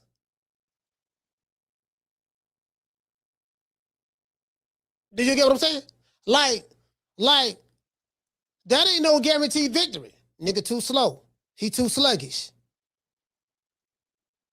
I digress. Let's continue. These new booties talk about that. The new niggas. Let's continue. Yeah, that's some of the story, but like, that's not a good thing. And I get the Joey Gamache and, Arturo Gotti when Arturo did what he did to him, but that's the exception, not the rule. If you know how to fight, you can neutralize a fighter's height, a fighter's reach, a fighter's power, a fighter's skill. For them to use that as a reason why, like I'm not taking a fight, I ain't really never heard of that. So that's yeah, I don't know. Maybe I'm missing something. You don't go down in weight. And guess what? That's coming from Andre Ward, Shakur Stevenson's big brother, former manager.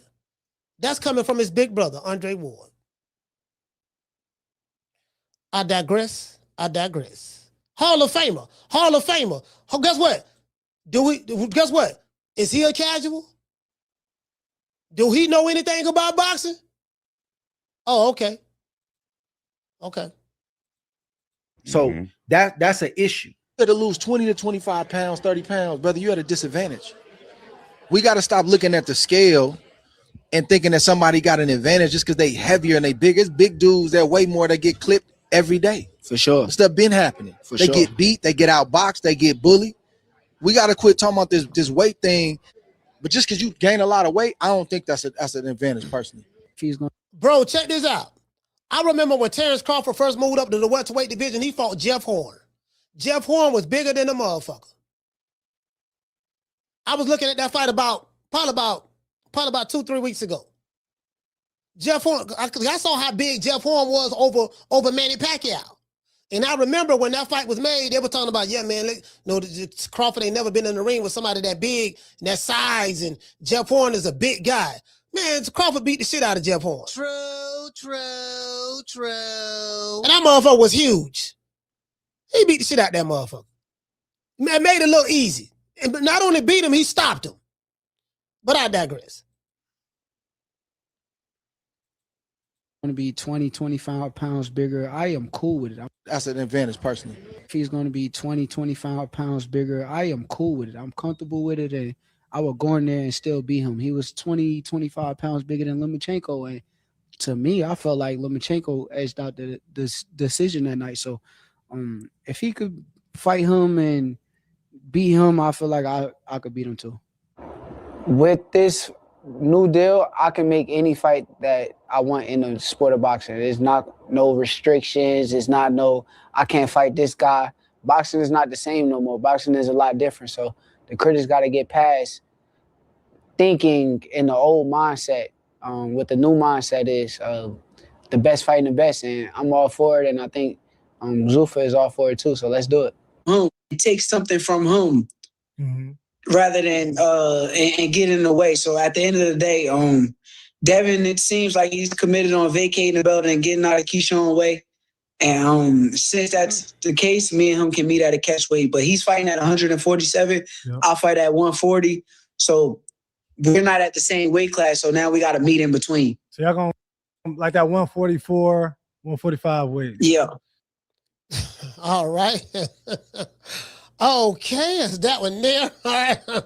We're gonna move along. There's another video. I just saw this video. Now y'all remember when y'all was over here, I told y'all about, I say, look here, man. I showed y'all over here.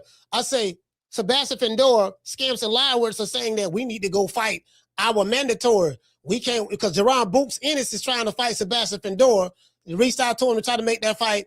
And Scamps and you know, immediately after they beat doggone Xander Zayas, you know, hey man, we going after the other champions who I want to become undisputed. And then Scampson came out the very next day and said, no, we got to fight our mandatory. You know, they finna fight some mandatory from Armenia. He's Armenian or from Armenia, or whatever the hell he's from. You know, they somebody that we don't even know. He's the #1 guy, but guess what? Virgil Ortiz is the interim champion. The guy who's #1 is below the interim champion. The interim champion is the one that get mandated by the sanctioning body to fight the champion. How is the guy that's behind Virgil Ortiz get to skip him to fight Sebastian Findor? And why Virgil Ortiz is not talking about and not saying anything about that? You've been an interim champion for 2 years.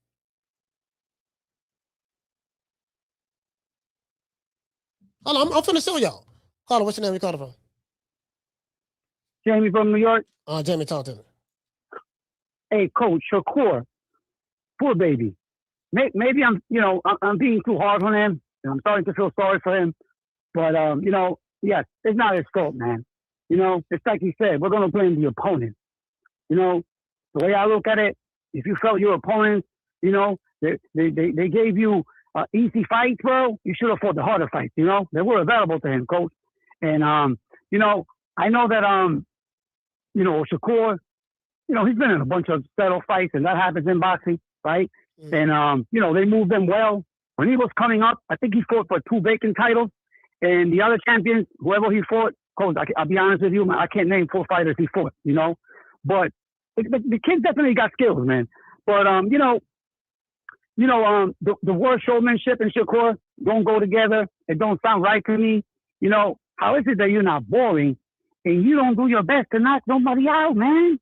You know, that's entertainment, bro. You see somebody going after a motherfucker, that's what we pay for, you know? And then you ran against De Los Santos, bro. You know, what's not boring about that? That's the opposite of showmanship and entertainment. Sufa, I'm hearing they're going to pay this guy $15 million a fight. Listen, it's not my money, bro, but I think that's a big mistake. This guy don't sell, Coach.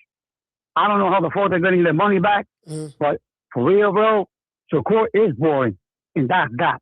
Peace. All right, salute, fam. All right, so Jamie say he born. Jamie say he born. Okay, cool. Now the reason why I spoke about the Virgil Ortiz situation is because of this. Remember, I spoke about this over here. Now, Blue did a video on it. It's talking about this guy right here, Ermal Hydra Beach. Sebastian Findor is trying to fight him next, saying he the mandatory. But hold up, Virgil Ortiz is the interim champion. This is supposed to be the mandatory guy, not this guy right here. The interim champion is the next thing to the champ. So let's say this dude Ermal Hajabib beat Sebastian Findor. Let's say the dude Hamal Hajabib beat Sebastian Findor. He will become the new 154-pound junior middleweight champion. And Virgil Ortiz will still be the interim champ. Does that make sense? Of course it don't. True.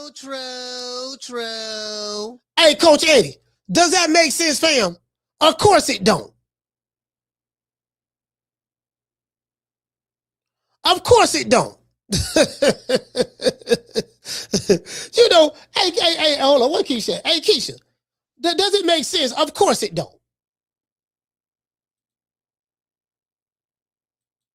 What she say? She said they paying for legitimacy. That's all these fools, brothers are influenced by him. That's what they're paying for in hopes to get more boxers to follow. Yeah. Oh, you talking about yeah, you talking about Zuffa? Why they paying all that money? You know, listen. The way I'm looking at it, I'm like, well, again, phone lines open, man. Shakur Stevenson fans, y'all call the show. Phone lines open, man. The people, you know, is Shakur Stevenson right?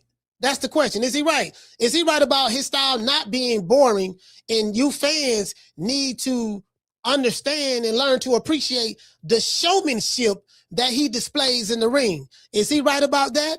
Or are the fans right? That's the question. Phone lines are open. True. Phone lines are open, and when and then until y'all when y'all decide what's the right answer, y'all hit the like button for the old boy. Good evening, everybody. My name's Funk K, and thank you for watching True Media Podcast with Coach Malachi. True Media Podcast. Did I say that right? Huh. Well, anyway, I got a question I want to ask. Why is it so hard for y'all just to simply hit that damn like button? Huh?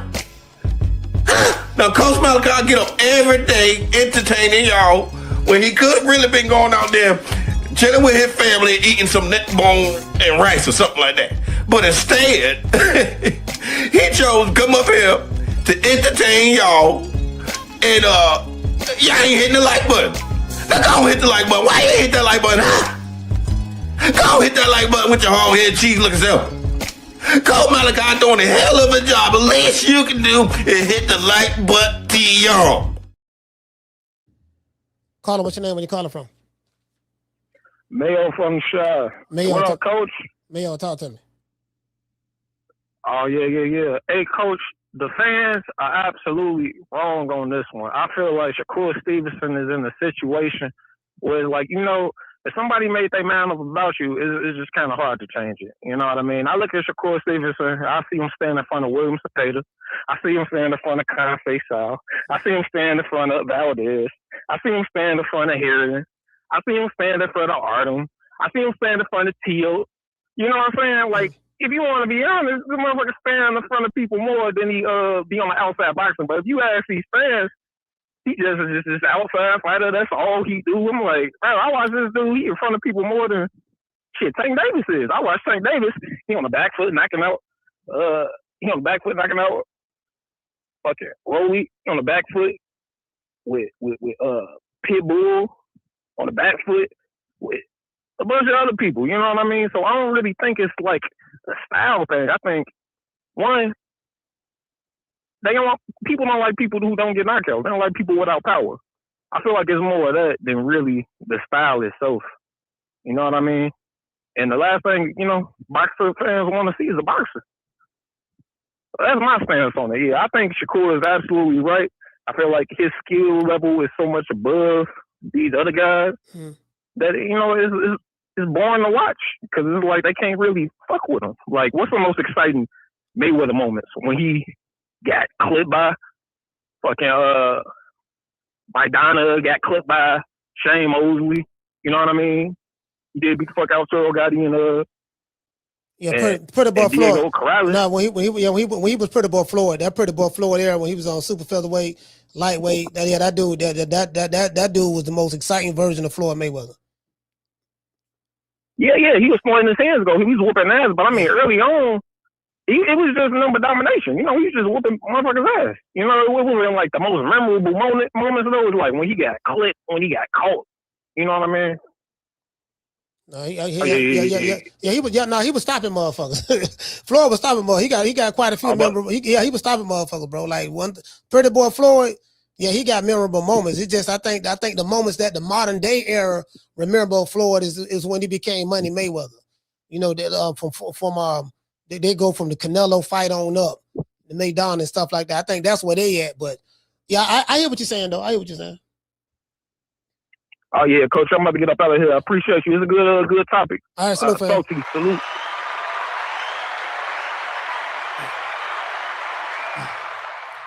Yeah, you get what I'm saying? Like, motherfuckers, like, when you stopping motherfuckers, that's a whole nother level. You know, you feel me?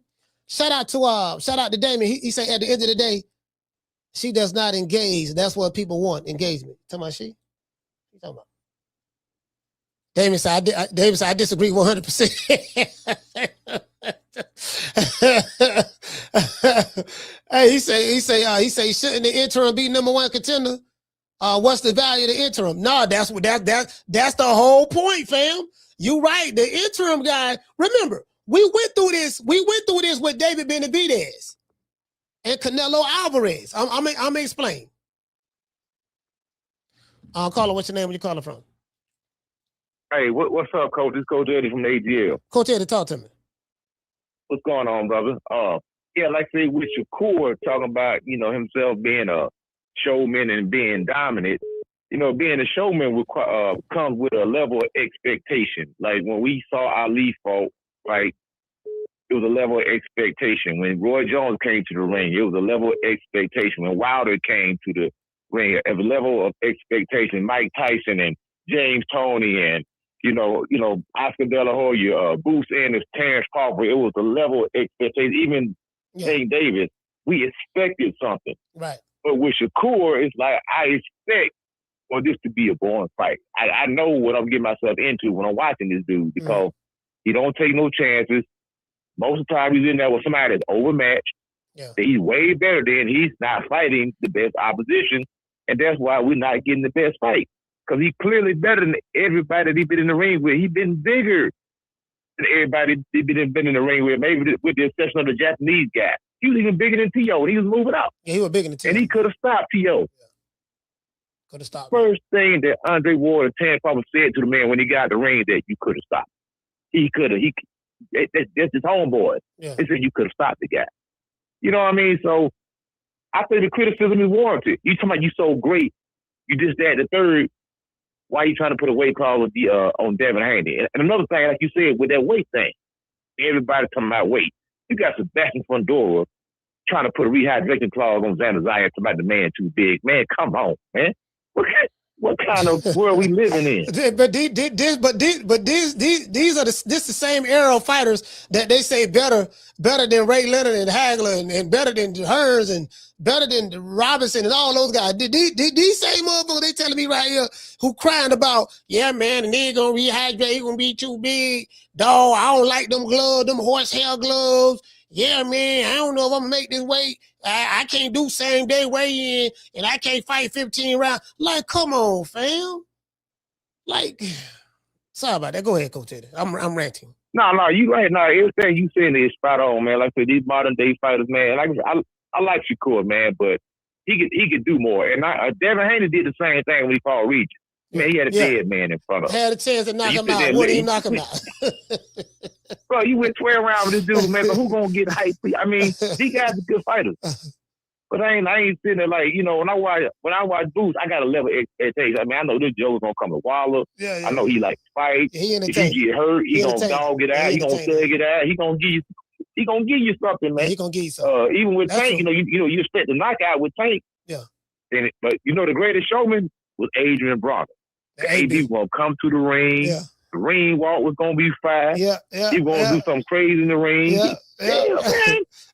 AB was a showman, man. AB was a show. AB was a showman. Yeah. And guess what? The fans loved AB. The fans loved AB, bro. They loved AB. They loved Wilder. He was knocking mofos out, bomb squad, this and that. He had his haters, but I'm saying, but I'm just saying they loved it. They loved it. You see what I'm saying? And yeah. Like I say, I'm gonna leave one more thing. When you were showman, you remember goddamn when Aaron Pryor used to come through the ring. Aaron Pryor. He used to put the hawk stare on you. He point the gloves at you. Yeah. Deontay Wilder, you used to got to take his arm and cock his arm. Like he's gonna get ready to knock something out. Bomb squad. Bomb squad. Yeah, man. The bomb squad. Goddamn Tony Harris used to kick the door in. Kick the door in and put the Draco on you. When he comes through. Everybody had their own thing where they did something. Roy Jones, man, Mr. Left Hook. Captain Hook, man. He was the real show. Yeah. He the one that came to the ring with the rappers, the first one. Yeah. He used to come to the ring with the rappers, man. So it's like it was a level of expectation. Mike Tyson used to come out with the goddamn towel on. Motherfucker didn't like, because he might see the hood had Mike. We love Mike, and everybody love Mike in the hood. So nigga Tyson was like a like a icon, so to speak, at that time. Like, nigga, this Iron Mike, that whole aura about Mike, he had that aura about him. He had that glow back then. Yeah. Glow. Every fighter had it. Even Holyfield, you come out with the stern look on his face, playing gospel music. But when he he came and he got in the ring, you already know he been throw hands. Yeah. He been throw hands, man. But like I say, Shakur, you got to get your weight up, man.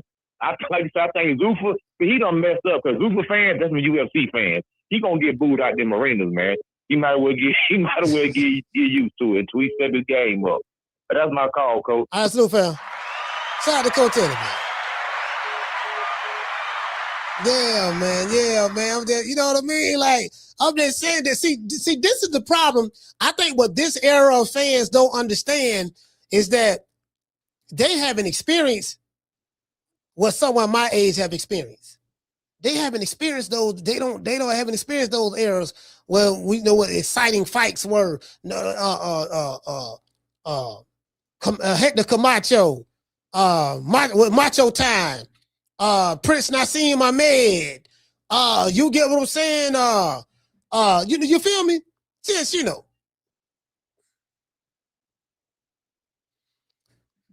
Caller, what's your name? Where you calling from? Man, this is Jelly Dale from Texas, Coach. Salute to you, Coach. How you doing today? Doing good. Talk to me, Dale. All right. Hey, as far as Shakur, right? Hey, some fights that he fight in can't consider, you know what I'm saying, boring.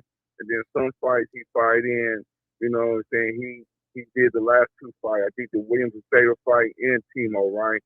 He sat down in the pocket, he did tear change. So I just believe, you know what I'm saying, it depends on how the opponent is. He's going to take each opponent and he's going to fight them according to what they bring up out of him. So he can be boring at times, but as long as a person gets the job done, you know what I'm saying? The same thing with Dev. They call him boring, you know what I'm saying? But as long as you get the job done, you get it done. I also want to say, you know what I'm saying, for the Devin Haney and Bill Haney, you know what I'm saying, I want to say much respect to them. Happy birthday to Dollar Bill. It's his birthday today. I didn't even know that. I do believe. How old is Bill? I'm not sure how old he is, but he's probably about 54, 55, you know, but I'm not sure. But it is Dollar Bill birthday today, and I believe, you know what I'm saying, I was watching some of the stuff. I believe Devin going, like you said, he's accustomed to making that good money. He don't want to he ain't scared of Keyshawn, but he wants that money. So they're going to most likely drop the belt, fight Shakur, sign with Zuffa. That belt going to be vacated. Then B. Norman and Keyshawn, he either still fight for that belt. Yeah. You know what I'm saying? That's how Norman can get his belt back. And then Dev can double back and fight Keyshawn for the belt after he spanked Shakur. That's my call, Coach. That's what I believe was going to happen. All right, slow drop the belt, fight, you know what I'm saying, the boys Shakur, and then let B. Norman and Keyshawn fight for the WBO. Go ahead. Thanks, Coach. Yeah, man. Hey, see, Damien hit the nail right on the head. He said, that's the problem. We saw real fights because the best fought the best. Yeah, so we came up in that era. Or we saw real fights. So in this era, try to tell me I don't know what the hell I'm looking at. I'm looking at them sideways. I'm like, no, I know what I'm looking at. No, I know. Yeah, you can take that casual shit somewhere. You a casual, you don't know. No, yeah, nigga, whatever. I know what I'm looking at.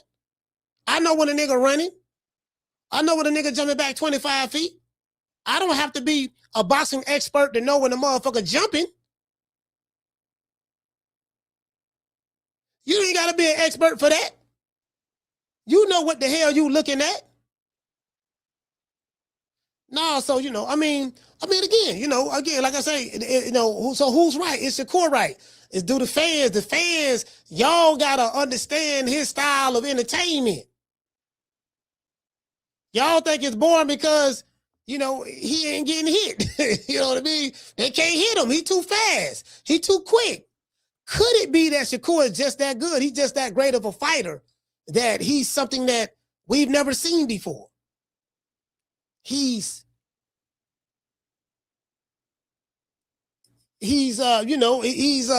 he's Money Mayweather. Well, he ain't Pretty Boy Floyd at all. Ain't no Pretty Boy, but he's Money Mayweather mixed with a little bit of I can't even because that's what we look up to.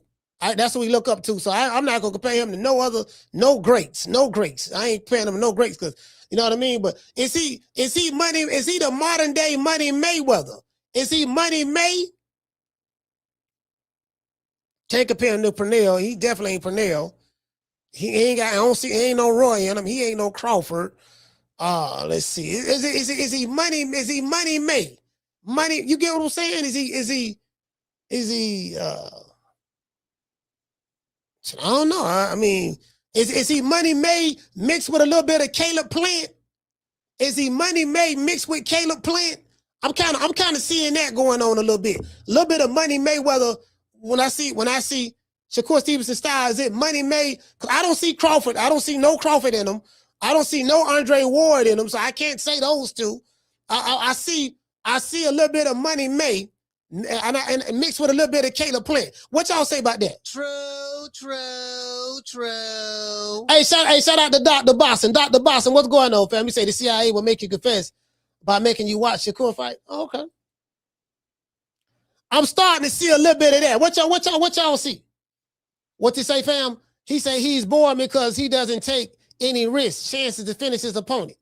That's a valid point right there. He don't take, okay, hey, perfect example. Shakur could have stopped Teofimo Lopez. Teofimo Lopez was tired and out of there. He could have got him out of there if he wanted to. Same thing with Devin Haney. When Devin Haney fought Regis Prograis, and Regis Prograis was dead in the water. He got dropped a couple of times. His feet was heavy. Devin was hitting him anytime he wanted to hit him. He had them wobbled him a couple of times. He had them buckled his knees quite a few times.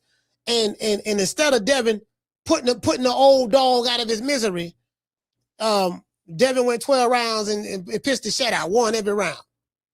And when I interviewed Bill Haney in Miami, I say, Bill, he was like, man, I don't understand what the people mad about now, what they talking about now, man. Like, Devin put on a dominant performance. We dominated Regis Prograis. I say, Bill, after the 6th round, Regis Prograis was ready to go. He was wobbling, he was stumbling, he was bumbling all throughout the fight. I said, why y'all ain't knock him out? He was begging to be knocked out. No, what we did was see what it was. See, you did, in the Lomachenko fight, see, everybody kept saying that we couldn't fight without getting hit with the left hand because Lomachenko is a southpaw. So what we did was, since they kept saying that we kept getting hit with the left hand in the Lomachenko fight, what we decided to do in the Regis Prograis fight, we decided to prove to everybody that we can go 12 rounds without getting hit by the left hand. True. That's what Bill's told me. I say, man, Bill, come on, man. Like, when you got to do hurt, man, y'all got to get him out of there. So I think it's a mentality. It's a mentality, right? Like there's a difference between a fighter and just a professional boxer, pure boxer. Because there are some pure boxers that like to fight, that can fight. He can beat you on the outside, box you. He will fight you mid-range, and he will bite down on his gum shield and fight your ass in that pocket when need be. Go straight to the body, i.e. my main man, Pernell.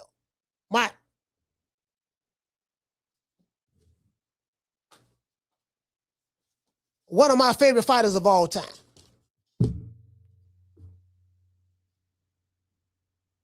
I.e. this guy.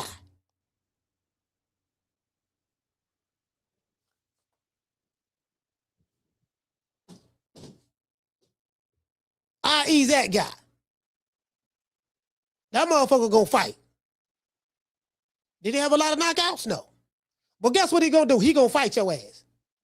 And you ain't gonna be able to hit him. And he gonna be right there. He gonna be right there. And when he on the back foot, he gonna be walking your ass into traps. He gonna turn you. Then he'll stop and plant and yak him. That motherfucker, he put that motherfucker left hand on your ass to the body, was a great body puncher. Just ain't have no punching power, but that motherfucker gonna fight. So, you know, I think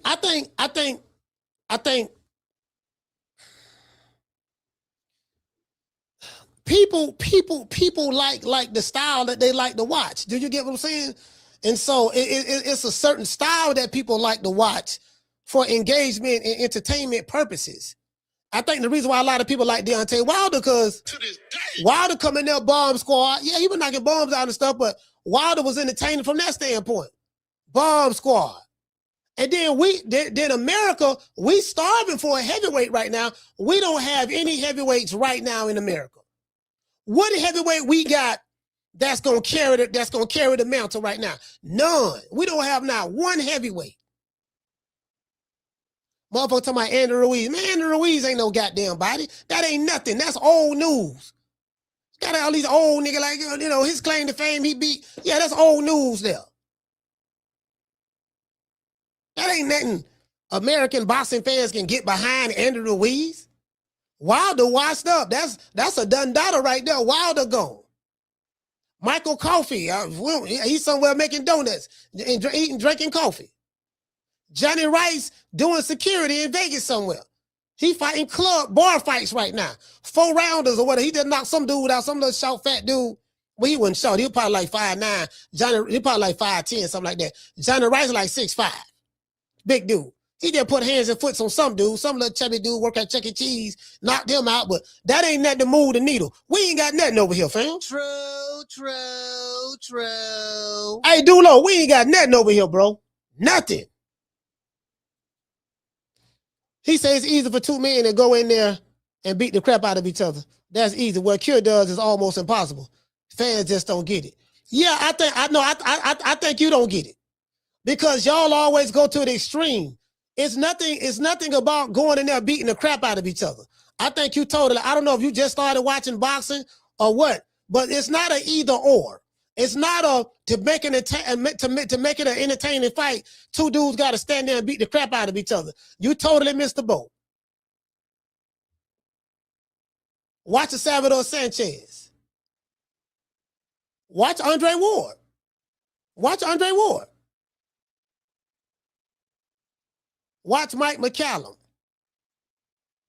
Watch James Lights Out Tony. Watch Aaron Pryor. Alexis Aguero. Watch Tito Trinidad. Watch Oscar De La Hoya. You don't have to go in there and just beat the crap out of somebody. Y'all take trading punches or whatever just to be entertaining. No.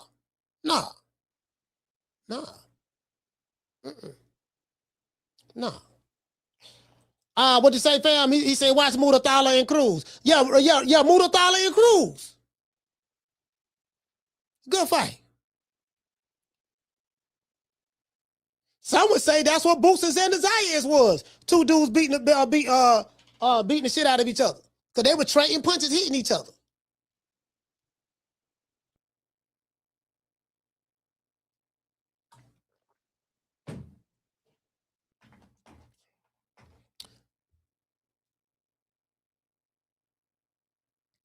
Yeah, man. I mean, it is what it is. Shout out to Chris. He said, nah, coach, you just don't get it. Must be a cat. Nah, hey, man, it is what it is. It is what it is. I tell you what, motherfucker was still talking about Boots and Xander Zayas fight right now. They still talking about it. Man, that motherfucker Boots, man, I told that motherfucker, he Boots was catching bullets with his teeth that fight. That shit was entertaining. That shit was exciting. Everybody was excited about that.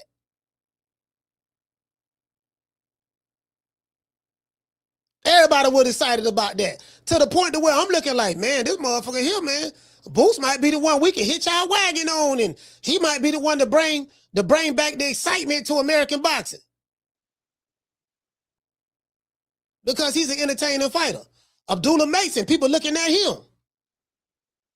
He only 22. It's his mentality. He shows skills, but it's the mentality. You hear what I'm saying? It's another fighter. Of course, we got Bam and all that, but Bam fight that 115, 118, so 118, I think.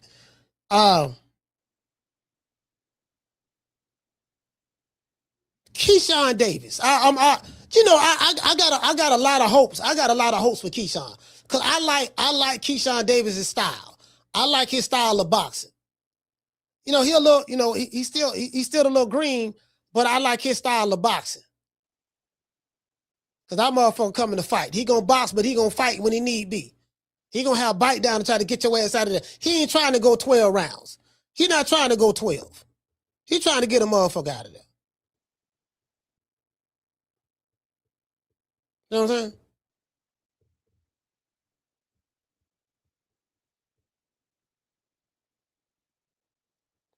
Yeah, you know what I'm saying? Like, you feel me?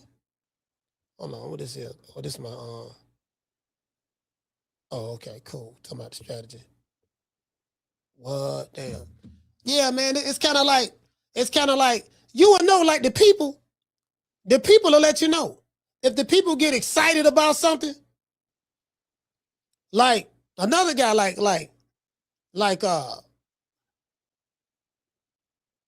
I think if Brian Norman Jr. can continue to get back up, get his belt back, fight, get some more notable opponents. The show like a motherfucker like knockout. Motherfucker do like knockouts. They be like, oh shit, you saw that? Like that's what, like when Tank knocked out Leo Santa Cruz. Tank had them caught him with that uppercut.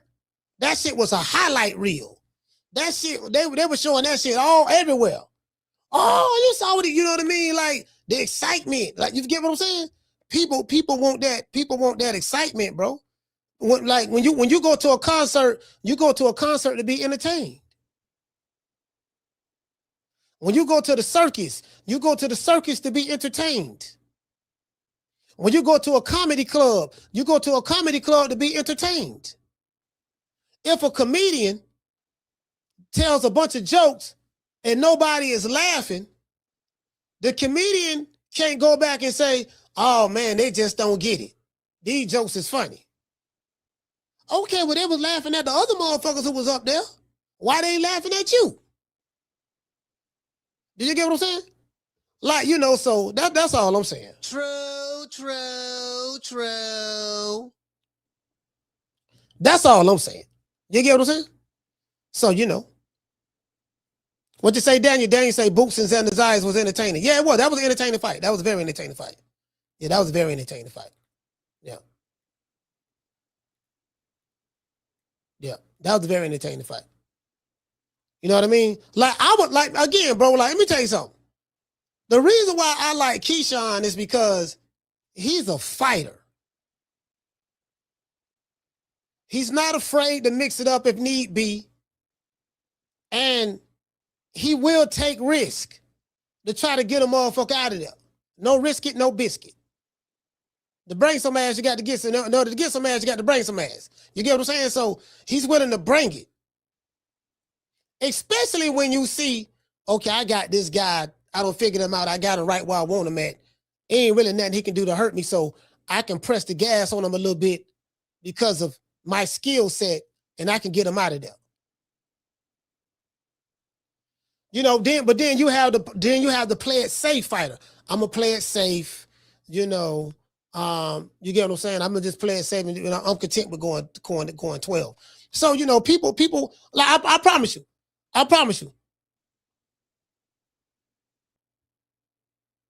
The fighters that people would get excited about, anytime Jaron Ennis fight from this point forward, people gonna be very excited. Oh, that's that boy Boots. Boy, that's Boots. Yeah. People who didn't even know Boots. Yeah, that's that boy Boots. That's the one who knocked that the dudes and the eye. Yeah, I saw that. Yeah, you get what I'm saying? That's that boy. Yeah, that boy, the real deal. They get excited about it. You get what I'm saying? They gonna get excited about, Keyshawn. See, Keyshawn gotta get from under that little brother shit. He ain't gonna take off until he get from under up under Shakur Stevenson. As long as he up under Shakur, he's not going to take off because Jay Prince is managing 3 fighters. He's managing Shakur Stevenson, Abdullah Mason, and Keyshawn Davis. Abdullah Mason said, I ain't got no brothers in boxing. I'll fight anybody. Anybody outside of my real brothers are the only ones I'm not going to fight. Anybody else is fair game. And he's young. He's only 22. He going to get better as time go by. He going to get better. Shakur, he got the big money. He got the big money from Zuffa, getting $15 million a fight, multi-year deal from what he said. He don't got Teofimo name on his resume. Stole that from Keyshawn Davis. And then now, if what Shakur is saying is true, what he said on the Cam Newton show, 4th and 1 podcast, if Devin Haney drops that belt and fights Shakur, that's the second big name fighter that could have been on Keyshawn Davis's resume that Shakur Stevenson is taking away. It can be looked upon as that. And it's nobody's fault. It's nobody's fault, but it's nobody's fault, but Keyshawn Davis. It's nobody's fault but him. Because he chooses to play second fiddle to a guy who's taking your fights and he's securing the bag while you over there top rank fighting for $1.5 million. Yeah. True. That's how I'm looking at it.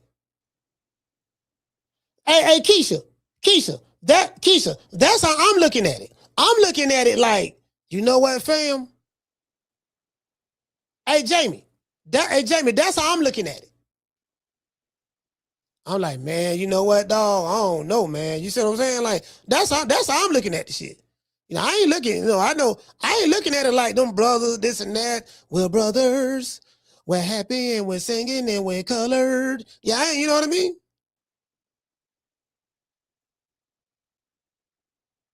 Oh man, what TMZ? Oh man. Man, TMZ don't got doggone Debo Dev. Man, they got Debo Dev on TMZ, man. What they got going on, man? Oh, let's see what's up. Hold on. What they did to Debo, man?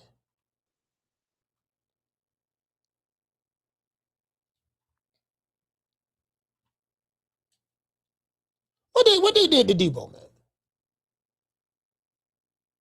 What's going on? What TMZ talking about? What they did to Debo, man? Come on, fam. Oh man, let's blow this up. What they did to Debo? All right, y'all. Hold on, y'all. We got to go over here. We got to go over here, man. They over here. For all the Devin Haney fans in the chat, I know y'all real concerned about what I'm talking about. Let me show y'all this here. For all y'all Devin Haney fans in the chat, I know y'all concerned. Let me go ahead and break the news to y'all. What they say, breaking news? Breaking news.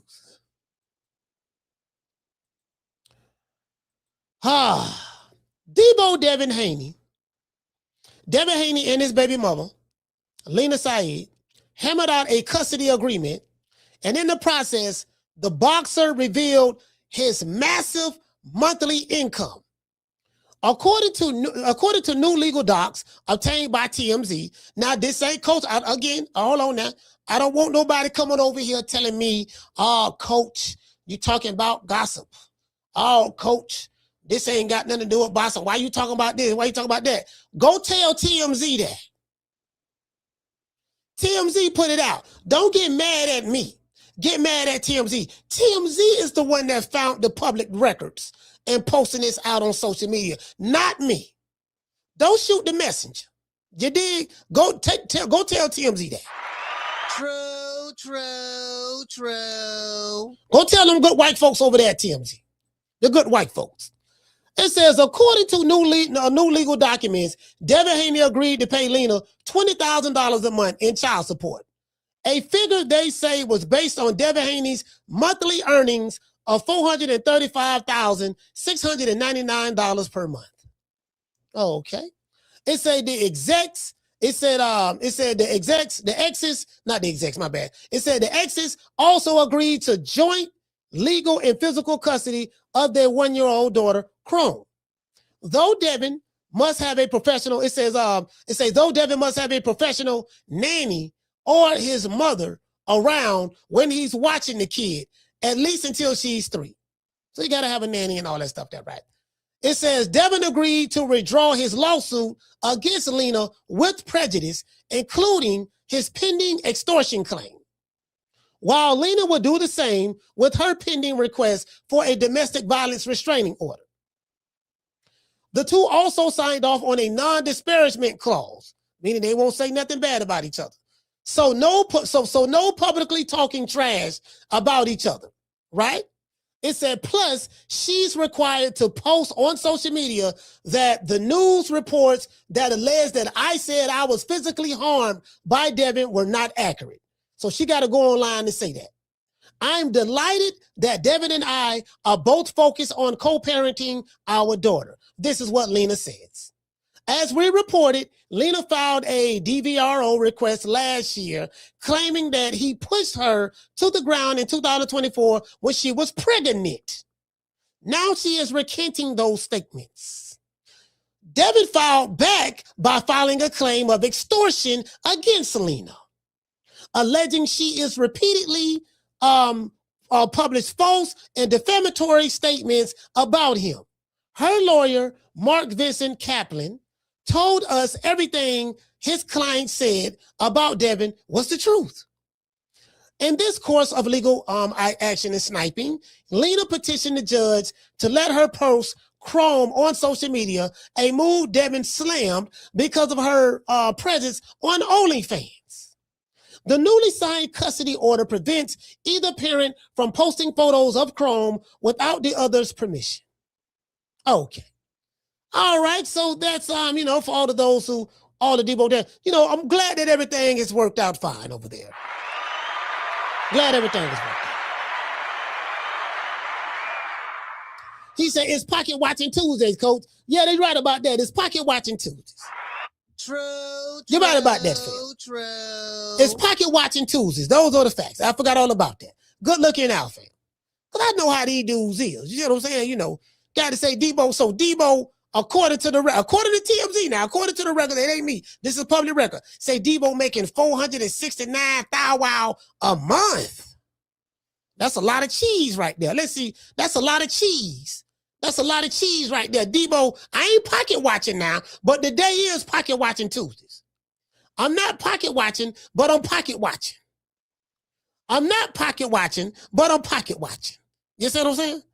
Let's watch some pockets. Let's see. 435, 699 times 12. That's $5.228 million a year. 5.2 million. 5.2 million a year. You see what I'm saying? Yeah. Hey, she getting $20,000 a month. She gonna get $20,000 a month. That's good. See, $20,000 a month. Shit, you know what I mean? That's $240,000 a year. She getting $240,000 a year. You get what I'm saying?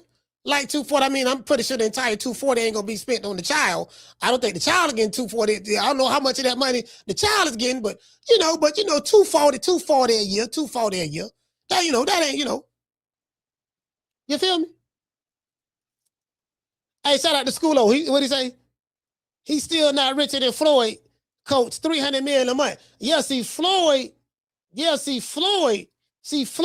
$300 million a month. Those are the facts.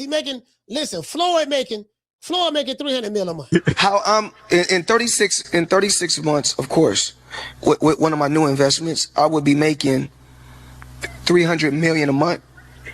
But what investment is that?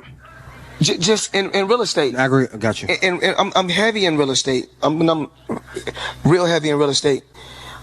Even though You know, I got my own liquid. And if you, that means cash for those, I break it down in layman's terms. Even though I got a lot of cash. OPM. Okay. OPM.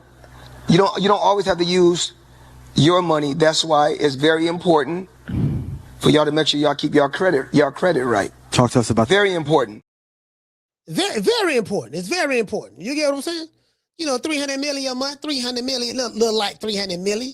That's all, little like 300 million. You know what I mean? We got skyscrapers in Dubai. We got skyscrapers in Manhattan. You know what I mean? We got private jets in every city. You know what I mean? I got, I'm the new Black Mansa Musa. I'm the new Black Mansa Musa over here in America.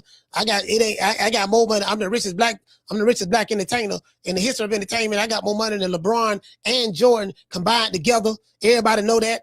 You get what I'm saying? So, you feel me? I'm iced out. I got $1 million worth of jewelry. I got a $20 million Rolex I bought, 20 mil. You get what I'm saying? I got a new outfit I wear every day. I never wear the same outfit twice. If I wear it one time, that's it. I'm not gonna wear it no more. You feel me? I got mansions in Miami, mansions in Beverly Hills, mansions in Vegas. I got penthouses in New York next to the skyscraper that I own. True. Yeah. He said, and this is only the beginning. The more money Debo make, the faster she gonna run to the courthouse for an increase. Yeah, she definitely gonna do that. They mess around and find out that Debo got a new deal. Let's say Debo get a new deal with Zuffa. It's a mega deal. She definitely gonna go back. Yeah, Your Honor. That 240,000 a year that my daughter getting for child support I think they say she's 1 year old. At 1 year old, this is just so unfair. This is not enough. This 240, that's just not no money. And, with inflation and she definitely gonna do that. She gonna do that. Yeah, she gonna do that. You get what I'm saying? So, motherfucker, let me hold on. As a matter of fact, let's look that up. Who make $300 million? Who make $300 million a month? Let's look that up. Cause shit, if Florida can make it, I'm pretty sure somebody else make it. Let's see. Let's Google that. Let's Google that.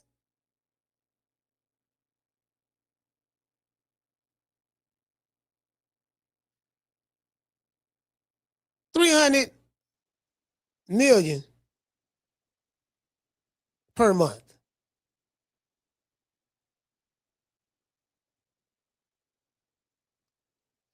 Oh, but I just Googled it. Google says no single individual earns $300 million in a single month. But Portuguese soccer star Cristiano Ronaldo and content creator Mr. Beast are known for bringing in that amount in a year. Cristiano Ronaldo, according to Forbes, is the highest paid athlete in the world. He makes $300 million over a 12-month period, which averages out to about $25 million per month. Mr. Beast, which is a content creator, Mr. Beast, the popular digital creator, is estimated by Forbes top creators. He's on the Forbes top creators list. He earns around $300 million a year. His income is driven by YouTube ad revenue, sponsorships, and his wildly successful consumer brands like Feastables. Okay. Let's see, how much money does Elon Musk make per month? Let's see. Let's look that up. We've seen this pocket watching too. How much money does Elon Musk make per month? We pocket watching. Fuck it.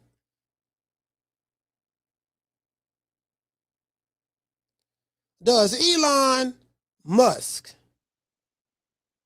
make per month?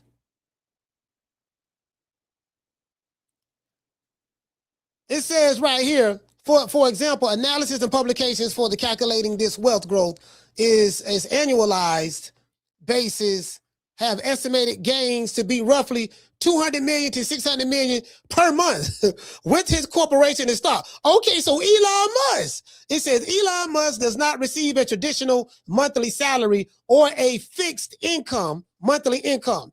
Instead, his financial gains are driven entirely from the performance of his companies like Tesla and SpaceX.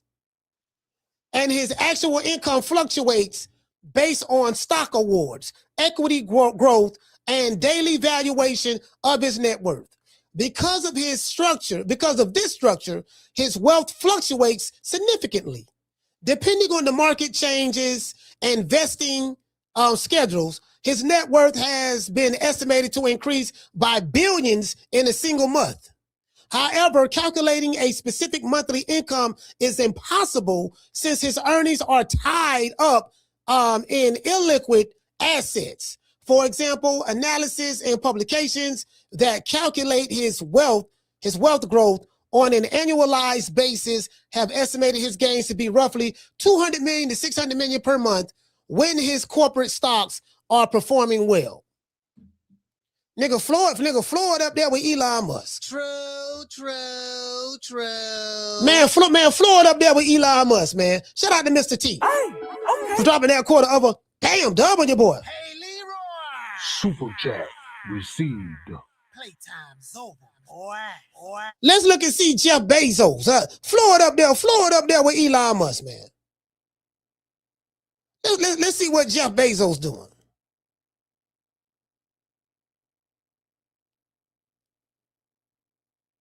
It says, Jeff Bezos earns a monthly salary of $6,000 per month. Oh, that's what he pay himself.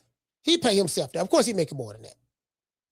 It said, driven by his stock and wealth increasingly by an estimated $1.25 billion per month. It says his wealth increases. It says Jeff Bezos' wealth increases anywhere from $1.25 billion to $2.36 billion per month. He paying himself an annual salary of $8,400. That's what he paying himself a year. Hey, Schoolo, man, nigga Floyd up there, man. Nigga Floyd up there, fam. Floyd up there. Yeah, nigga, shit, motherfucking, nigga Jeff Bezos get 2, 3, God damn. Shit, okay, what? Floyd making that kind of money? Hey, what is it? He said Elon for sure got changes for $5. Oh yeah, Elon Musk definitely got change for $5. Got change for $5. Huh? You got some change for $5. Got change for $5. Got it. Chain me. All right. Man, give my $5. All right, bro. Man, give my $5, man.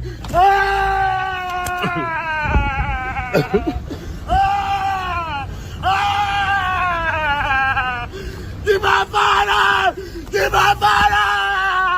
I'm gonna kill you, bitch. Give my motherfucking $5, man. Man, stop playing me, man. Give me a $5. I'm gonna tell you got it $5. I'm gonna tell you got it $5. Yeah, man, you get what I'm saying? Motherfucker. Yeah, dog, see what I'm saying, dog. Yeah, man, we feel me? Like that's what it is, bro. That's what it is, fam. That's what it is. Nigga Floyd up there with the big dogs. He up there with the big dogs. Shit, nigga, 300 mil a month. Hey, shout out to the Cardenas. Cardenas, 300 mil a month, man. Floyd up there with the big dogs. Nigga, motherfucking shit. Nigga, man, shit. Now I know why. Now I know why this dude fell down on his knees when he saw Floyd. After my God, I respected you. I respect you. After my God. I respect you. After my God. Give him after my God. You second to God, champ. No. I didn't listen. I respect him. I'm sorry. I respect him. Come on for the nigga pass out. Take the picture before you pass out. Yeah, get him before he pass out. Yeah. Hold him up. Yo, we gotta take this guy everywhere. Yeah. Yo, shit. He needs air. You need air. He needs air. Take the picture. Take the picture before you face the kids.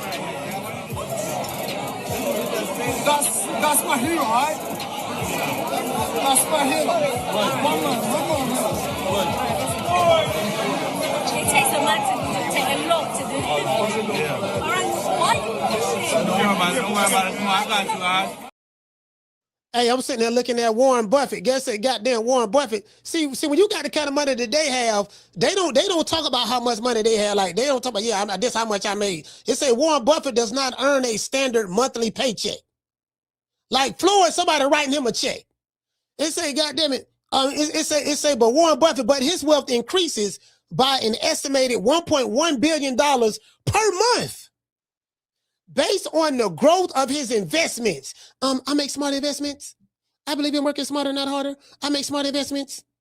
As the legendary investor and major shareholder of Berkshire Hathaway, Warren Buffett's income is entirely dependent on how you break down his salary, passive investment dividends, and fluctuating net worth. Everything is tied into his company. He pays himself a base salary of $8,333 per month. And he's been doing this for the past 35 years. His personal dividends is $3.5 million per month. And his net worth fluctuates $1.1 billion per month. Man, come on, fam. True. Yeah, see, Floyd, see, you get what I'm saying? That's where we at, dog. That's where we at. We right there. See, we doing $300 million a month now. We doing $300 million a month. Anybody? We doing $300 million a month. Facts. We got skyscrapers in Dubai, skyscrapers in Manhattan. We got mansions in Miami. On Treasure Island. No, we got on Star Island. My bad, Star Island, Treasure Island, right here in Tampa. We got mansions in Miami on Star Island. You get what I'm saying? We got mansions in Beverly Hills. We got gyms all over the country. We got jets, private jets. $1 million worth of jewelry. We got 100 cars, 100. You get what I'm saying? Everything we do is big. True. Everything. Notice I said we. That's right. We doing that there. Shout out to Big John Doe. We doing that. You see what I'm saying? He said real money, not monopoly, Floyd's money. Hey, look here, man. That's what we doing. The big boy. He said, mind you, that's what Google says. It's probably way more than that in real time. Yeah, that's what Google said. That's what Google said that. You know what I mean? Don't get mad at me. Get mad at Google. I ain't said Google said it. Big money. You get what I'm saying? I'm talking about big bank take little bank. But when you are put in a certain position, he should be he's able to, like me. When I was in a position, I can pick and choose who I want to, because I earned that right. Big bank take little bank. That's what, hey, Daniel, that's what we got going on. $300 million a month. We up, man. Come on, man. Man, look here. You see what I'm saying? Yeah, Jeff Bezos, them, they doing like $1 billion a month. They doing that with their company. Big, that's a lot of goddamn money, $1 billion a month. But we $300 million a month. We $300 million a month. We making more money than Ronaldo, that soccer player. Floyd, we got all that there, man. We know generational wealth. All we got all that there, man. Skyscrapers, jets, strip clubs, commercial real estate. You get what I'm saying? Penthouses, mansions, ice, jewelry, $20 million watches. You get what I'm saying? True. Hey, he say 3.5 million in dividends is crazy. That's real crazy. 3.5 million in dividends. Lord have mercy. That is crazy, but that is crazy. Motherfucker playing kind of money they playing with, man, shit. But you know what though? Warren Buffett, them, they ain't got no ice like Floyd. They ain't got no ice. They not wearing designer clothes like Floyd. So really, Jeff Bezos and Mark Zuckerberg and all them, they really ain't balling like Floyd balling. Floyd got the flash, the jewelry, the ice, the pizzazz, the private jets. They ain't got, they can't mess with Floyd Mayweather. True. They can't mess with Floyd Mayweather, man. Everybody know that. They not smarter than Floyd. Yeah, they ain't, man. Them boys ain't smarter than Floyd, man. We make smart. We make smart investments. If you don't believe me, I got proof. We make smart investments. How in 36 months, of course, with one of my new investments, I would be making $300 million a month. But what investment is that? Just in real estate. I got you. And I'm heavy in real estate. I'm real heavy in real estate. Even though, you know, I got my own liquid, and that means cash. For those, I break it down in layman's terms. Even though I got a lot of cash, OPM. Okay. OPM. You don't always have to use your money. That's why it's very important for y'all to make sure y'all keep y'all credit right. Talk to us about very important. Y'all saw the watch he had on his arm? That was that $20 million. That was that $18 million watch he had on. See that $18 million watch he had on his arm when he was talking? Jeff Bezos ain't got no watch like that. Warren Buffett ain't got no $18 million watch. Zuckerberg ain't got no $18 million watch. Who really got the money? Because Floyd got an $18 million watch. Zuckerberg and them ain't got no 100 exotic cars like Floyd. They ain't got no skyscrapers in Dubai, skyscrapers in Manhattan. Come on, man. Who really got the money? True. Everybody know that. They don't have money like that. Floyd got money like that.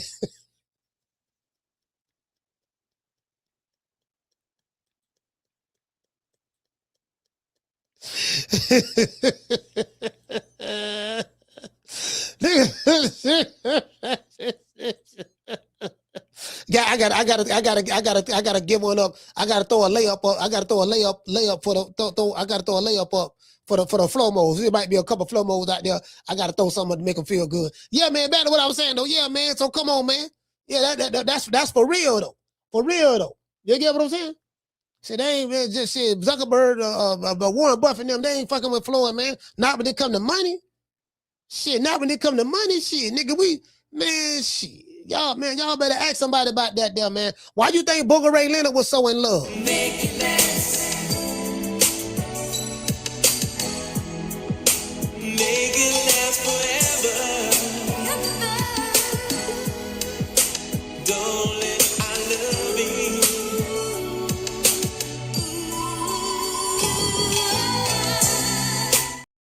Ain't nobody rubbing on Warren Buffett like that. Ain't nobody rubbing on none of them books. You get what I'm saying? Come on, fam. Yeah, shit. Y'all better recognize, man. Y'all better step your game up. That's all I'm saying. Everybody in the chat, I'm looking at y'all. Y'all better step your game up. Step your game up, fam. Pocket watching Tuesdays. We pocket watching today. We pocket watching Tuesdays. Big bank take little bank. You get what I'm saying? You ain't talking about private jets, custom jewelry, exotic women,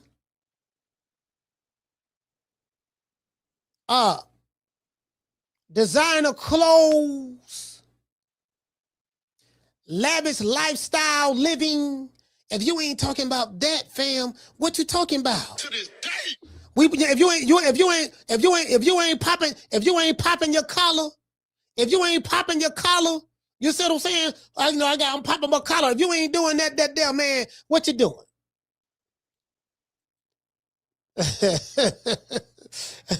He say $20 million on a watch is nasty work. But we can do that though. Notice I said we. It ain't nasty work. We can do that. See, when you ain't broke and you're balling like we balling hollow, that's what we can do. We can spend 20 mil. We can spend 20 mil on a watch when we're making 300 million a month. True. That ain't even 10%. That ain't even 10% of what I make in a month. What? No, I don't mean me. What Floyd making a month? That ain't even 10%. That's the 300 mil a month. That 20 million ain't nothing. Raindrop to a river. He said, according to Floyd, he making more than these sport teams owners. And I know he ain't seeing Steve Ballmer. He said on no level, let alone Bezos or Musk. Nigga, please. Yeah, man. Yeah. You get what I'm saying? We trying to shit, We trying to, some of us out here struggling. We scuffling. We struggling for gas money. We scuffling trying to scrape up some gas money. because of the gas prices so high. We're trying to get gas money. These boys making $1 billion a month. Floyd doing $300 million a month. We got Scott. I wonder how much. I need to talk to Floyd to find out how much income he generating a month from just one of his skyscrapers. The skyscraper that he owned in Dubai. How much you making the money on that? How much that's generating? How much passive income that's generating for you?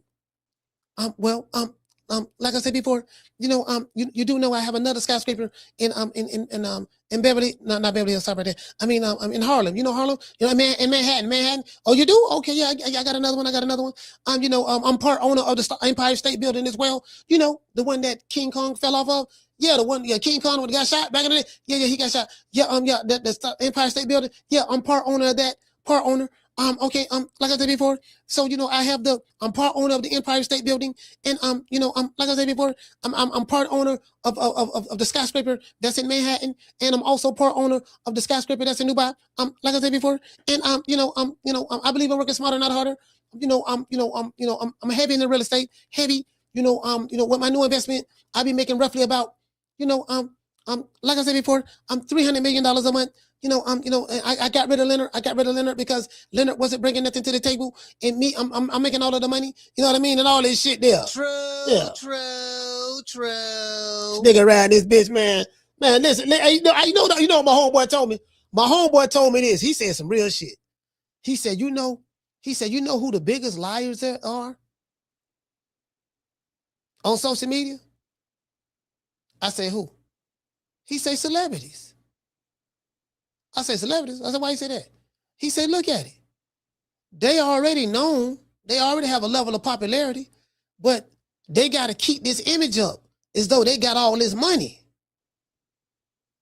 So anytime they do something or do anything, they always going to cap and make it look like it's more than what it is because you already going to believe them anyways.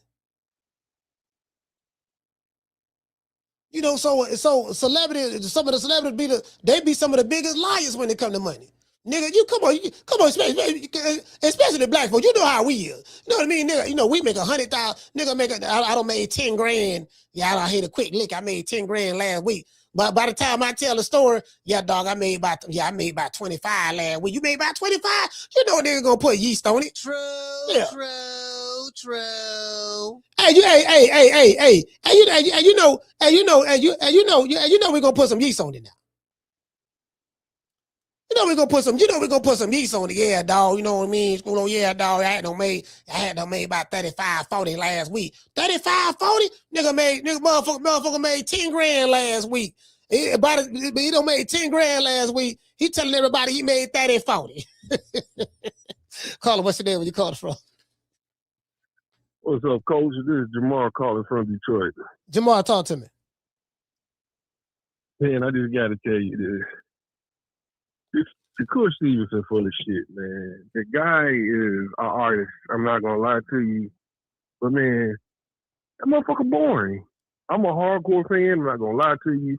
I went to New York to watch him fight Teofimo, and I can tell you I left with two things on my mind. One, watching my man Weed come off was funny as hell. Two, I will never pay to see another Shakur Stevenson fight, man. And honestly, I think what he did to Shannon Sharp, I think that's who he is. I think that's why we don't like him as a fighter. Because he's a full of shit guy. He's here trying to fight a guy that's 53, 56 years old, talking about he'll beat his ass and challenging him to a fight if that changes anything about the fact that he's a boring fighter. You know what I'm saying? I mean, he's a great fighter. I don't think you're going to hear nobody say that. Yeah. But then again, when you ask a person that you're boring and then you start changing it to get technical, that doesn't even answer the question. But I'm not going to lie, I'm a hardcore fan. I don't watch the guy. I think he's better than all of them. I think he'd be tanking everybody else. But the motherfucker's boring, so I ain't going to lie to you. Yeah, man. I mean, that shit he did with Shannon Sharp was foul. I ain't gonna even lie. That was foul. I ain't never seen Ali try to fight some old white guy or some guy that said they didn't like the way he fought. You know what I'm saying? That was just crazy to me. Yeah. All right, well, salute, fam. I appreciate you, fam. Hey, last thing, man, he did the same shit with Cam and Mace. Man, you should go back and rewatch that shit with Cam and Mace. He's running around and calling them bitch ass niggas and talking about lace up and get this strap. Shakur Stevenson a piece of shit, man. Wait, he told him to get the strap for real? Yeah, if you go back and watch when I can't remember which guy he was fighting, and they did the video and they showed they was watching I remember. Yeah, and they were laying down and then they was going back and forth. Yeah, he started challenging them to fights and shit. Then he told them to get the strap when they see him. They're like, nigga, you and then that's when Jay Prince came in trying to act like he's somebody. And that nigga got diabetes too. Yeah, you know I remember that. Beat up everybody else. No, I remember that because that's what Mace. That's what Mace said. He said, "Look, he said we don't respect big homies. You know, we not your little niggas. We not your little niggas. Yeah, Jay Prince, you 60 years old. Ain't nobody scared of you. You know what I mean? Like that shit. See that's what I'm saying. Like, I think some people, like in New York, like the mob tie shit work in Houston. That work in Houston. Outside of Houston, that shit ain't, you know what I mean? So I remember that. I remember that. I remember that. Yeah. Yeah. I wish like I said, I don't even like Mayweather like that. But you know one thing about Mayweather, if you said he was born, he ain't give a fuck. Keep paying to see me fight. He ain't see run around there doing this silly shit that Shakur do, man. If you go back and look at the times when he had them problems, remember, look at what he did to Berto. He went trying to act like he wanted to fight Berto. Because Berto just told him to stop spazzing out and yelling at everybody. So I hope he fights one of these guys. I hope they whoop his ass. Keep it real with you. Take it easy, man. I love you, Cam. Yeah. You know what I think I kind of remember that. Yeah, because they were like, yeah, I'm not your, yeah, because Mace was like, yeah, ain't nobody scared of no motherfucking Jay Prince. They like, yeah, man, ain't nobody shit. They like, man, them niggas from New York. So, no, them New York niggas, they definitely ain't scared of them niggas from the South. Caller, what's your name? You called from? What's up, Coach? Chucky from Louisiana. Chucky, talk to me. Yeah, man. My main problem with Shakur is he okay fighter. He do his thing when he has to.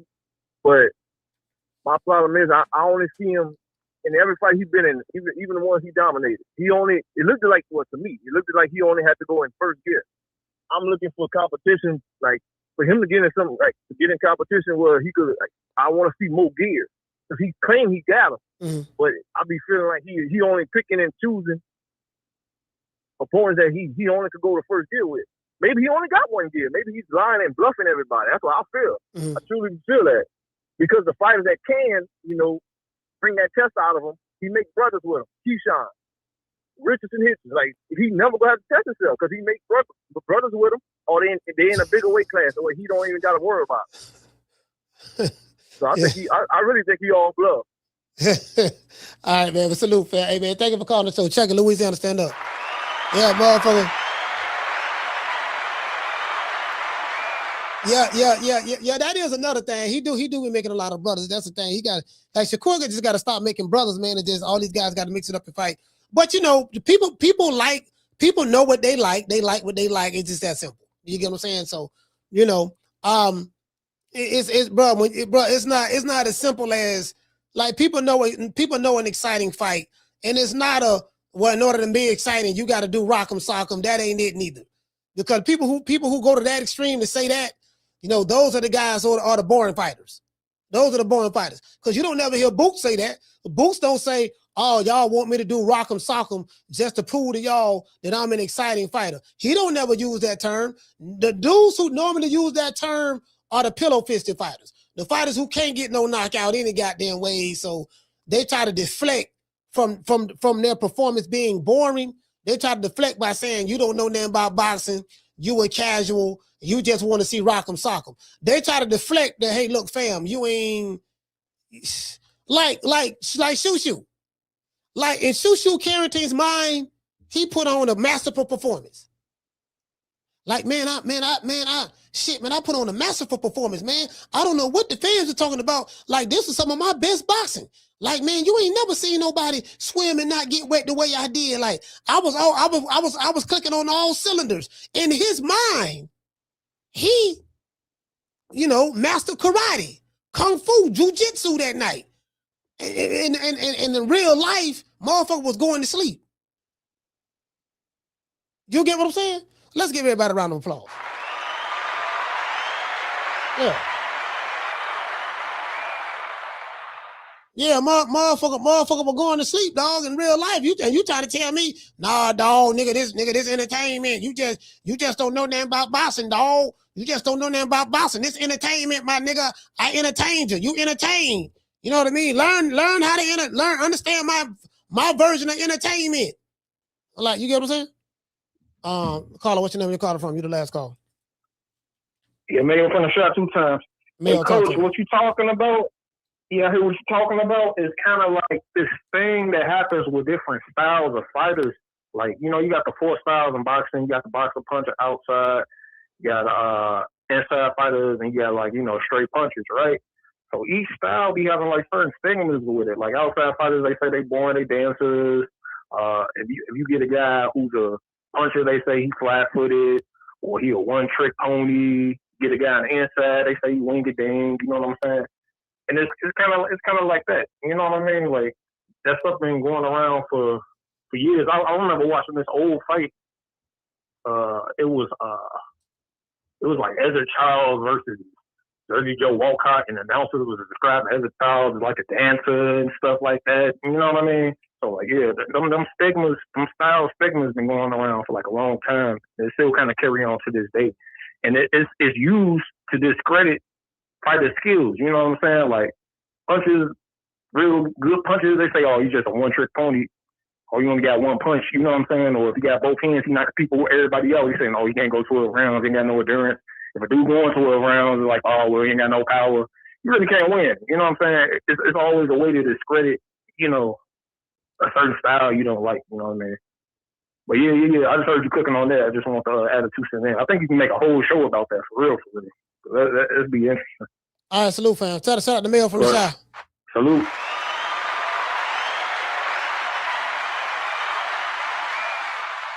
Yeah, man, motherfucking man, the goddamn motherfucking man.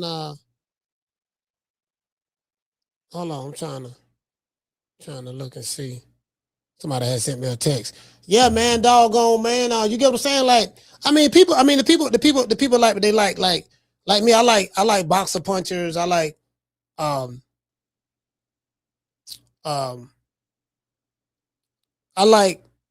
like certain kind of pure boxers. If you're a pure boxer, I like pure boxers that don't mind mixing it up, that will fight, that will bang, like Oshaki Foster. That's the type of pure boxer that I like Oshaki Foster. I like him. I like the way he fight. Because he'll box, but then he'll fight when he need be. He ain't afraid to mix it up. He ain't afraid to, okay, I got to go in there. You know what I mean? I got to go in there and let my hands go, throw some hands and get, you know what I mean? Because it's a fight. It is what it is at the end of the day. That's the type of pure boxer that I like. You know what I mean? Let's give everybody. Oh, shout out to Dr. Tony. Dr. Tony, what's going on, fam? Shout out to Dr. Tony in this BI. Shout out to Dr. Tony. It is what it is. I want to dedicate this show to the hood. I want to thank the whole hood who came out here. I love y'all. I did this for the hood. Y'all know I beat that boy. Yes, sir, man. Shout out to the 10 runners, the 100 dips, the PYTs. I will do Snow Bunny Love today. But what I'm going to do, I got to let the ladies know, man, there's somebody for y'all. And all you brothers out there that's out there hating, guess what? I got somebody that's going to take your chick. You dig? I got a new program coming out for the ladies. It's called Lunch with the Doctor. It's called Lunch with the Doctor. You make a $500 donation to FDMG Academy, ladies. $500 donation to FDMG Academy, and you get a free lunch with Dr. Umar, restaurant of your choice in the state of Wilmington, Delaware. I said we got a new program called Lunch with Dr. Umar. Private lunch. Ladies, you got to donate $500 to the FDMG Academy, and I will take you to lunch, private lunch, any restaurant you want in the state of Delaware. It's called Lunch with the Doctor, and it costs you $500. You don't pay for the lunch, I pay for the lunch. Any restaurant in the state of Delaware. Oh, yes. Brothers, don't hate. We got to stop hating. Brothers, we got to stop hating. Don't hate, my ninja, because if I ask your wife if she want that luncheon, if I ask your wife if she want that luncheon, if I ask your baby mom, do she want that luncheon with the doctor, we know what she gonna say, ninja.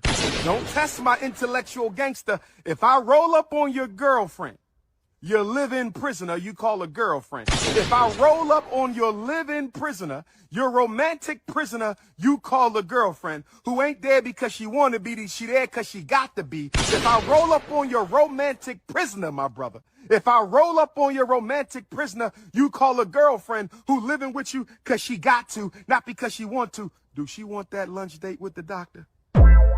Do your wifey want that lunch date with the doctor? I think we all know the answer to that. Me and you are not the same. I keep telling you that. Me and you, we not the same. You not 6'3", dark chestnut cocoa brown with the North Philly beard. You ain't Leo King, Ninja. You ain't Pan-Africanist #1. Nobody flying you to every continent to hear what you got to say. Only me.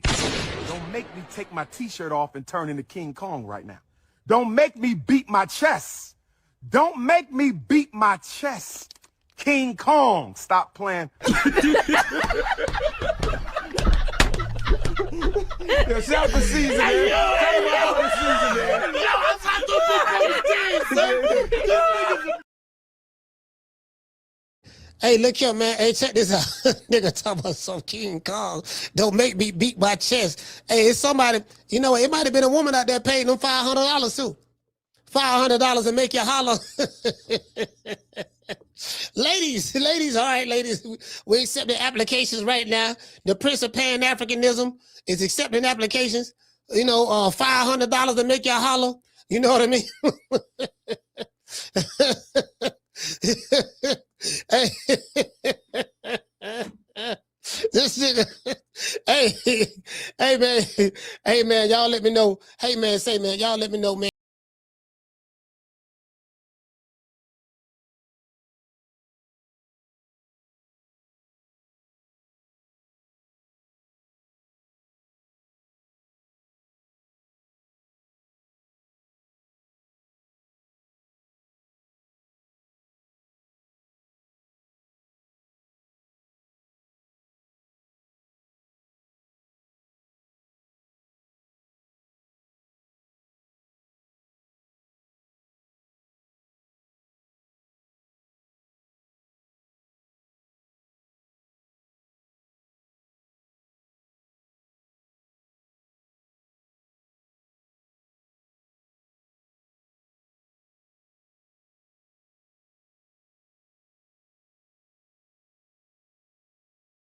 San Diego. Hey, okay. Shout out to Houston. Hey, okay. Shout out to the DMV. Hey, okay. Who else we got, man? Shout out to Newcastle, Delaware. Hey, okay. Got Delaware in the building. Who else we have, man? Damn, I don't see no more cities, man. Y'all got to tighten up, man. What city y'all from? Shout out to Phoenix, man, 602. Hey, okay. Shout out to Nueva York. Hey, okay. Honolulu, Hawaii. Hey, okay. Who else we got, man? Shout out to Fort Worth, Texas. Hey, okay. Shout out to Bow Key. Hey, okay. That's Sanford, Florida. Shout out to Fayetteville, North Cackalack. Hey, okay. Shout out to the DMV. Hey, okay. Let's see who else we have, man. ATL. He said ATL, bro. Hey, okay. He said ATL, bro. I'm laughing when you said that. I thought about Jessica. Yeah, I thought about Jess. She said that. Fayetteville, North Cackalack. Hey, okay. We got the DMV, Fayetteville, North Cackalack. Let's see what else we got. Shout out to Denver, Colorado. Hey, okay. By way of Omaha, Nebraska. You dig? Let's see. We got to give a shout out to Omaha too. Hey, okay. Denver and Omaha. See what I'm saying?